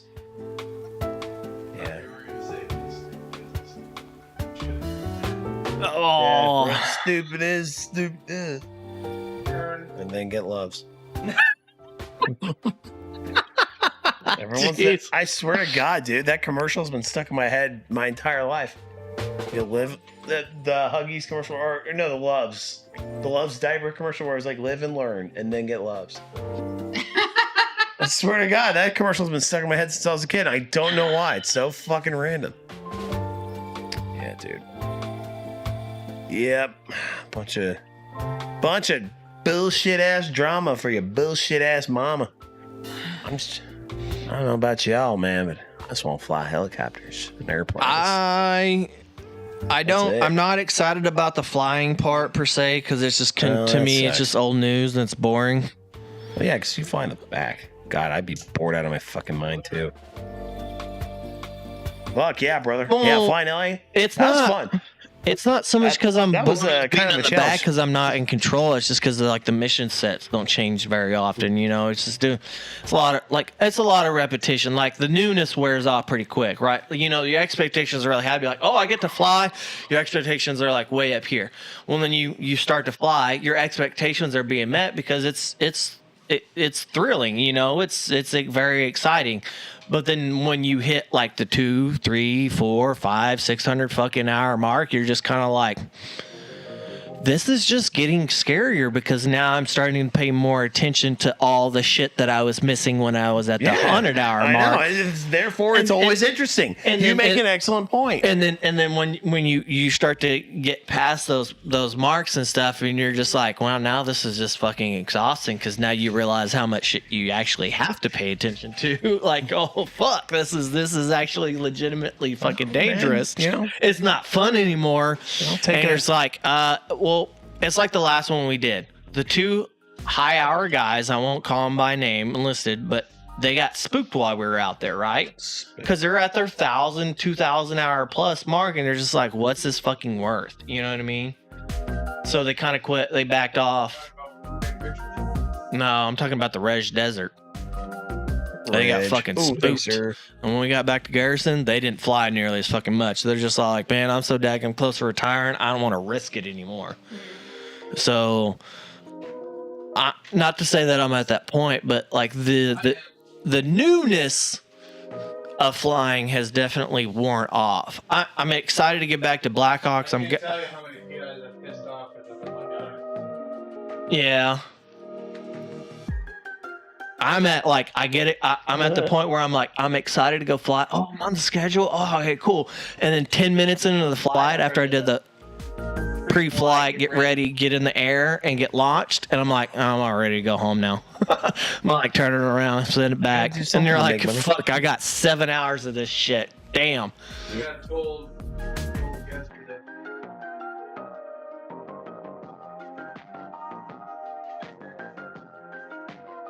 Oh yeah, I played that game today. Thought was. So you're telling me that if I can't do my 2-hour flight on first I would be able to want me to do a half-hour flight on the second. No. Well, the expectation, according to how our expectation is that we need to meet the flight hour minimum for the flight hour program to stop making the crux of your flight hour program while you're on fucking duty. You're not supposed to be flying. hey, I agree. Speaking of flight hours, I'm 5 hours away from hitting my 1,000-hour mark. Well, congratulations. Yeah. That's awesome. You know what's shitty about that 1,000-hour mark is there's so many people Oh yes, please. Thank you. confused on when we get our senior wings. Well, yeah, you got to have both. It's 1,000 No. hours and 7 years of service. No, it is not. For enlisted, Oh, yeah, it y'all is have- the yearly mark. No, y'all have. For non-rated, it is Y'all 7 have- years in a flight status. Just because I'm in the flight company doesn't qualify. I have to be on flight status. So that 1 month you ain't flying when you get to your duty station, and that 1 month you ain't flying whenever you Womp. leave, all that shit don't count. Well, that's When you're on a medical downslip, that shit don't count for Well- your 7 years. Well, our shit is 7 years from the date we're rated, which is the day we graduate flight school. So. Right. No, I've dug into the reg quite a bit because I'm not Yes, only close and to my 1,000. 1,000-hour mark, but I'm also really, if I hadn't have got a downslip, August would have been my senior wings. Yeah, I'd have been an E5 with senior wing. You can believe that shit? I'm actually waiting for 1,250 hours. For that, I'm very close. 'Cause- Something that'll blow your mind is senior guys that are on most senior pilots I have right now are both at 12,000 and 14,000 hours. That's fucking cool. That's also, like you said, when you're flying 8 hours a day every day. Oh, these are DACs that Right. have these hours. Right. They flew, both of them flew Hueys. I think one of them flew Blackhawk at one point. And then I had fixed wing a transition. conversation with our last battalion commander at 60 Cab. Yeah. Oh yeah, You know Chrome. what I'm talking Oh, about? I know who you're talking about. Oh, shoot. Prince 5-1. Shoe. He was having a- Oh, battalion commander. Oh. What was it? Was it Kimmy? Seaman. Oh hell yeah, I love him. He was telling me about a guy that he had because when he was a company commander. He's a brigade commander now. In from Ready Reserve, and I don't know how he got this guy. But he had a guy that came in that was got to the company. He'd flown Cubes in Vietnam. Got to the company and like went into his office and was like, "Hey sir, I just want to let you know I'm here. I'm here to do what you need." He's like, "Big You got some bearded Benadryl? guy. I'm here to do what Some you what? need to do. Benadryl. I don't have a Yeah. whole lot of flight time, you know. I've only got like 2,300 hours, so you know. 2,300 hours and he flew in Vietnam? That's Yeah. not much. That's why he said that. But Yeah. at the time that he was going into, What'd he get out and come back in or what? yeah, well, he got out, he got called back. Oh. And at the time he was going into Mr. Seaman's office, he was like, that's what his mindset was. But that was also when if you had a Hot shit. nighttime guy. Yeah. So So Seaman was like, listen, bud, I think you're gonna be all right. But that guy, Well, how long was it since he last flew, though? that guy, I don't know. But that guy also, when I guess the brigade commander had given himself a Bronze Star with Valor for flying in a command and control bird during a kick. And he wasn't even on the ground, he was just like on the radios doing circles. He gave himself a Bronze Star with Valor, and everybody else in the group got an Army Chief. That guy like went into the county commander's office and just like chest bumped. You didn't earn that? You didn't hear that. You know what? That's Fucking how that works. respect on that shit. Gumi's over by the coffee machine telling war stories. Well, I mean, not to Said he get popping. not to get too deep into our tour, but it's like motherfuckers riding in the back of Chinook getting their fucking cab, and they're the only fucking ones, and they put it in for themselves, or having battle captains put in themselves for fucking cab for shit that they weren't like. Oh, like, bro, I was 150 meters from the incoming, and they weren't anywhere close to it. It was the enlisted that came in and told them that they were, and those enlisted members didn't get shit. I don't worry about it. Well, it's like whose line. The points Yeah. are made up, and it doesn't matter. That's why I don't chase down awards. I don't give a fuck. I earned my CIB on my first deployment, but I didn't get the narrative up. Yeah. My battalion commander looked at the SIGAX and saw that nothing actually happened on the day that they put in my stuff, even though I had like straight up been shot at and ordered. But I didn't get my CIB because whoever wrote my narrative didn't actually come talk to me because I was a private and wasn't being worthy of their time. Yeah. I just made some shit up. And then on my second deployment, I actually got my CIB. I got rocketed. Well, it's like our flight. I feel like I probably like, even though it was 100 meters outside the rotor disc and stuff. Like, I mean, I don't want to say I earned a cab, but you know, like in their eyes at that time, it's like if you didn't return fire, you didn't get a cab. But I'm like, bitch, I got fucking shot at. Yeah, they could only hear me. Return fire. Yeah. Well, then what was it? That was that one that me, you, and the other two that were on when we got freaking shot at coming out of that hole, and I didn't get shit on that.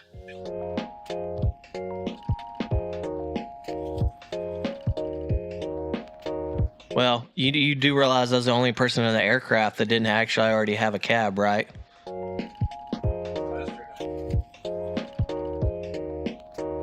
Shit. Oh, yeah. Cab.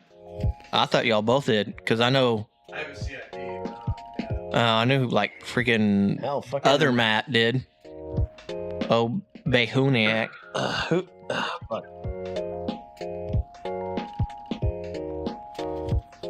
That's something. Shit, dude. I mean, that's the thing is I don't know what I could or couldn't get because I was just some dumbass specialist. We were under the impression that nobody cared. Like we talked about it on the flight back.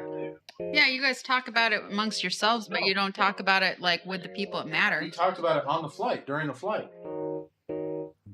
Because Did we you were include your troop? on our way back to Dwyer. Everybody's on ICS. Yeah. I don't know. 'Cause we I were on don't our way remember back to talking about Dwyer. it like in depth about how to like report it and stuff. I just remember like Behuniak giving me shit because I didn't return fire. I'm all like, what do you expect? I got 20 degrees or 40 degrees worth You of field of shoulda vision, just and I open can't fired see wi- you underneath shoulda the just fucking open fire aircraft. wildly. How do I know to gimbal it?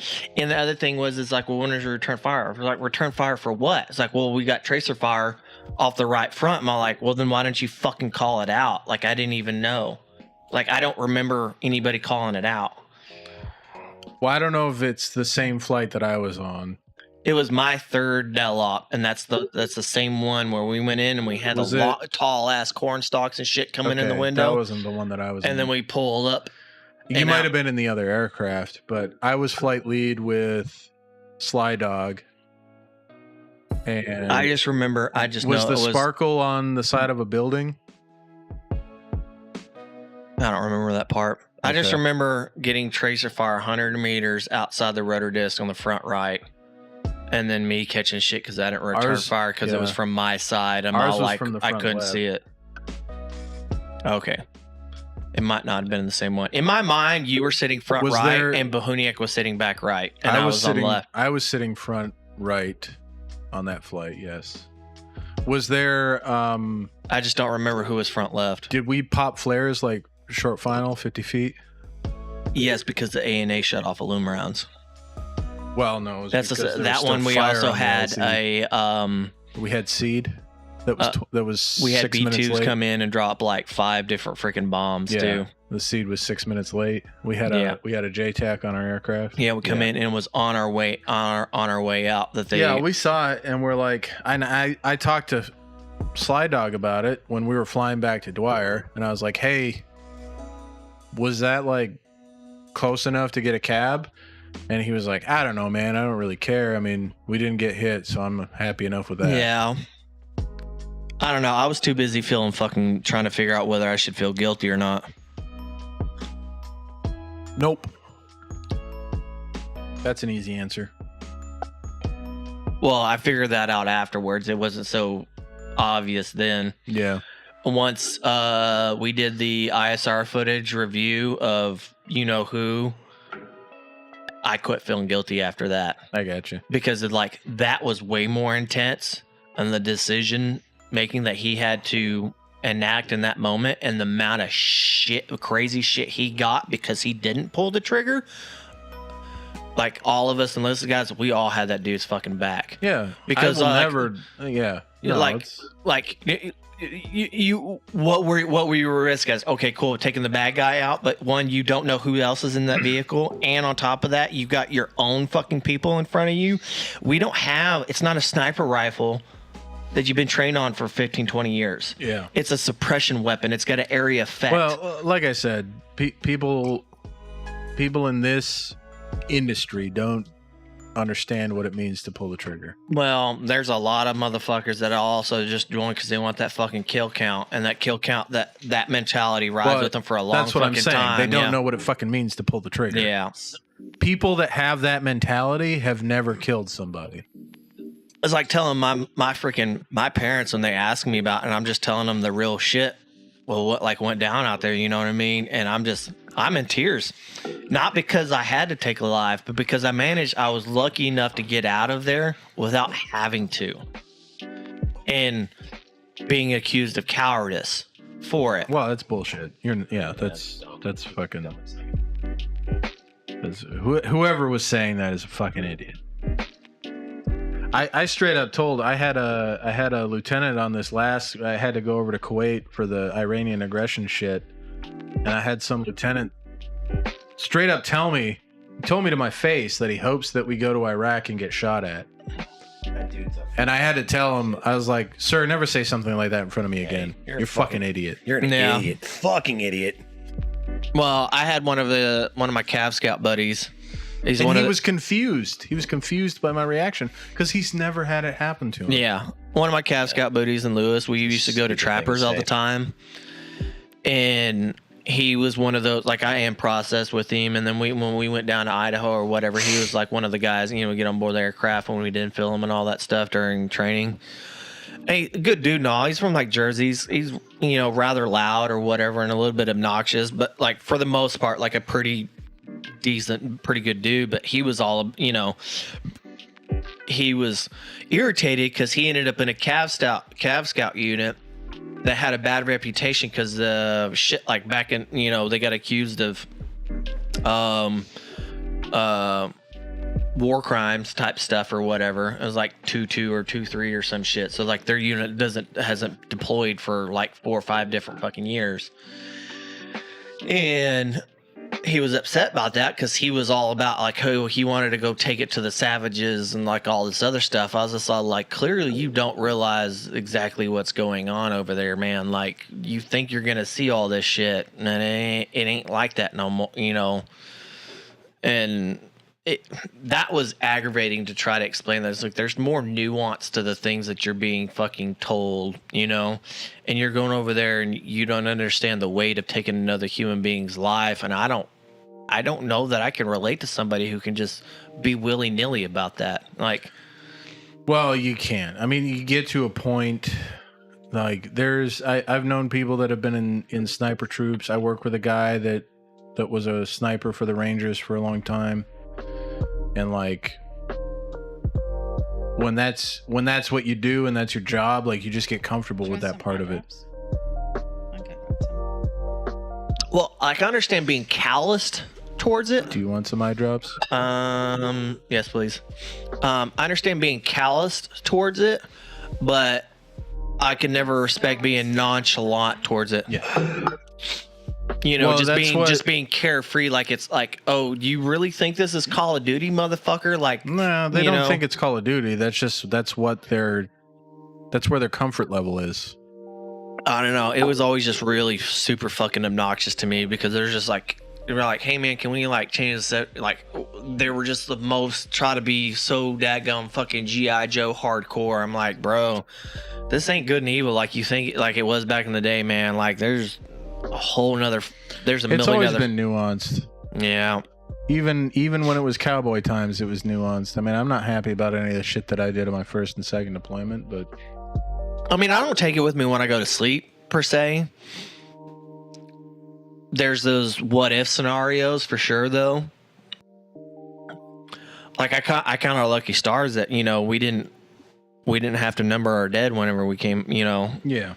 Like in our unit per se, like we had those missions where you had to go pick up bodies per se, but as far as our unit goes, coming like back we with were the same solid. people you left with, Like that was, I was like, you know, I'd do 20 more years of this shit if it was going to go this way the whole time, because that was the easiest 8 months I've done in the freaking army, because it was just mission every day. There was none of, you know, a lot of the bullshit got cut out, and we had a really good group of fucking people. Yeah, I don't know. But coming back from it, like, it is strange to see the look on people's faces and their reactions when I say, well, like, I don't know, to be honest, I'm one and done. Like, I checked the block. Like, I did my time. Cool. Call me combat veteran. I mean, I'm not going to sit there and be braggadocious about it, but whatever. But you're not going to see me signing up to go to a fucking another one. Like, trust me, if Uncle Sam says, motherfucker, you're going, I'm not going to sit there and bitch and complain and try to get out of it. You know, I'm not going to malinger on the shit. Yeah. I'll complain, especially if it's Russia. Oh, dude, the entire time I'll complain. Well, It's my sovereign right. It's kind of our job, though. Well, I know what I signed up for. And then the fact that I've signed up for it more than once now, I have less room to complain to being sent to possibly my death, right? This is a giant flight school for me. That's all this is. No. You're a hero. Not really. To me, the heroes were from a long time ago. Yeah. Heroes. The Vietnam era guys, when they didn't have a fucking choice, and yet they were still able to save their buddies and come back alive. Those guys, to me, are the fucking heroes. All this shit they give me that goes on this fucking chest or whatever, just to give me a pat on the back and try to potentially make me feel good. I'm all like, bro, I didn't sign up for this shit for anybody else but my fucking self. Like, I joined for selfish fucking reasons. And like, whether you give me anything to put on, whatever, I don't give a shit. Pay me. I do the job as long as you continue to pay me.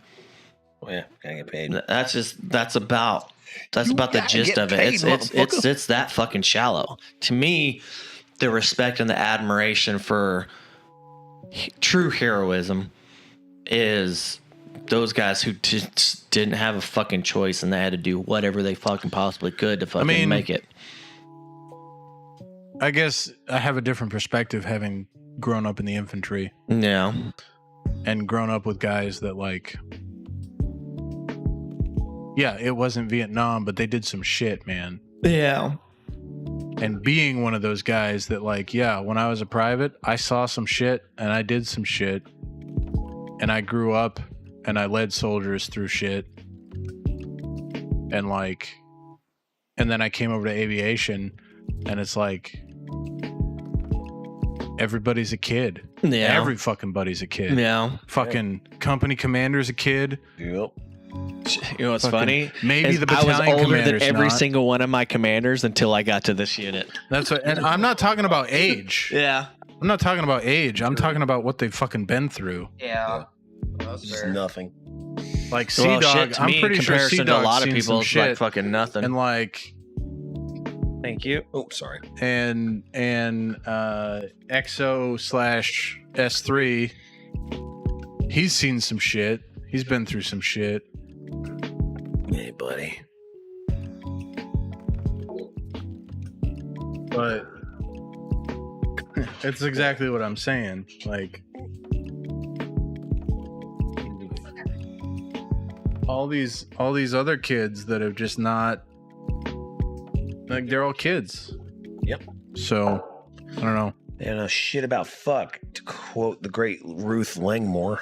I'm just gonna go wash my hands here in a minute, so next time I rub my eye, I don't put fucking dander Right. right into my They eyeball. don't know shit Yeah. about fuck. I love how the one shirt that I put on the top of the laundry that has been pre-treated since like the other day, you didn't put that freaking shirt in the washer. Every other shirt that's a dark, yup, it's going in. Not the one shirt I needed washed. You said do the darks. I put all the darks in. You did. What shirt did I miss? The new sweatshirt I got oil on. I didn't think that was a dark. But you put in all the other red stuff too? How's No. that not a dark then? Well, I you put in my shirts. Well, I know you took care of you. No, it's not that. It's I don't care if my shirts get ruined, but every time I do your shirts in the wrong cycle or whatever, I get yelled at. So I didn't think it was a dark, so I was gonna put it in with the colors. Well, you get yelled at for not doing the laundry.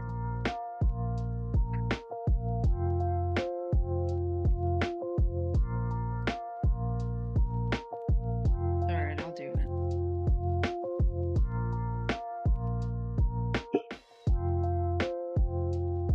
We'll open the door for her. Yeah. Okay. Gotta let the dogs out. All the dogs.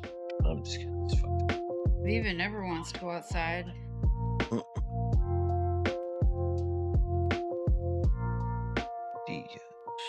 Yeah, if she's kicking at the door, she's got to go.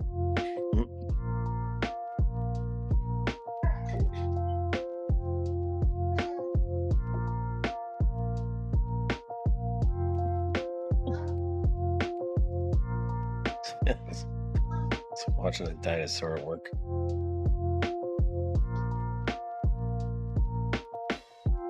Oh man, our old friend Big Ben just bought a place up in Wellington. Steve's asking you. Oh. I'm okay. I'm just whatever. He's asking about the OnlyFans. Oh. The OnlyFans? I get people buying my stuff all the time. I just haven't done anything to put anything new on there.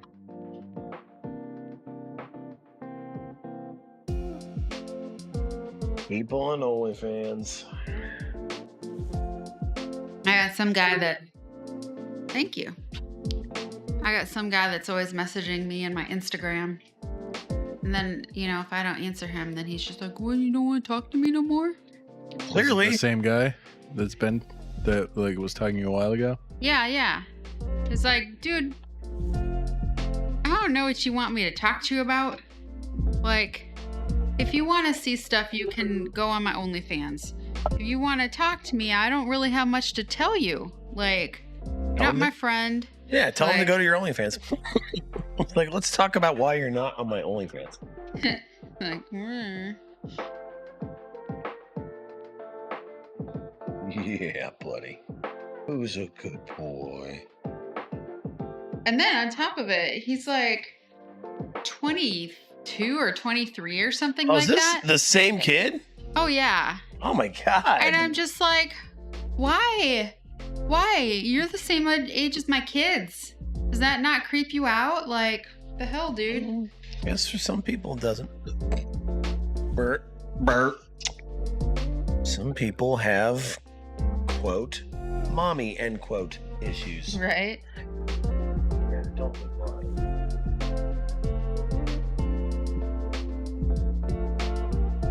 Yeah, it's just random. Well, there's 12:37 and my eyeballs like. All right. Are Well, dying. let's go ahead and call it a night. Yeah, girl. Whoa, easy. Thank you, everybody, for coming out. Really appreciate it. If you're not already a follower, hit that follow button. Hit the subscribe button on YouTube so you know when we go live every Saturday, 9 p.m. Eastern. And until next time, pour on. Later.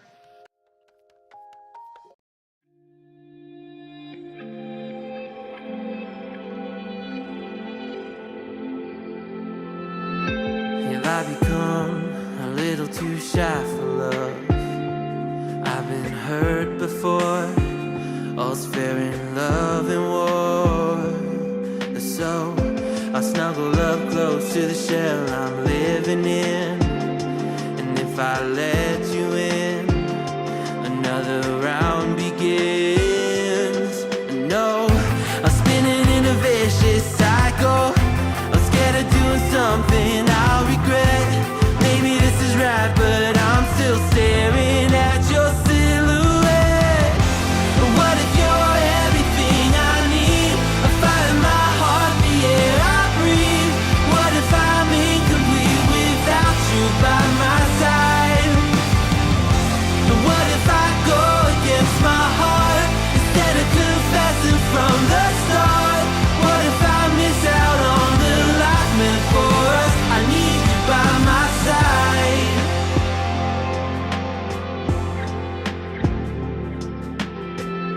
Should I be scared? The feeling's so different now. You got me floating here, a feather in the air. Oh, but when the wind blows, will I tumble or sail away? Or would you have me stay? And what if I escape? I know I'm spinning in a vicious cycle. I'm scared of doing something I'll regret. Maybe this is right, but I'm still staring at your silhouette. What if you're everything I need? A fire in my heart, the air I breathe. What if I'm incomplete without you by my side? What if I go against my heart instead of confessing from the start?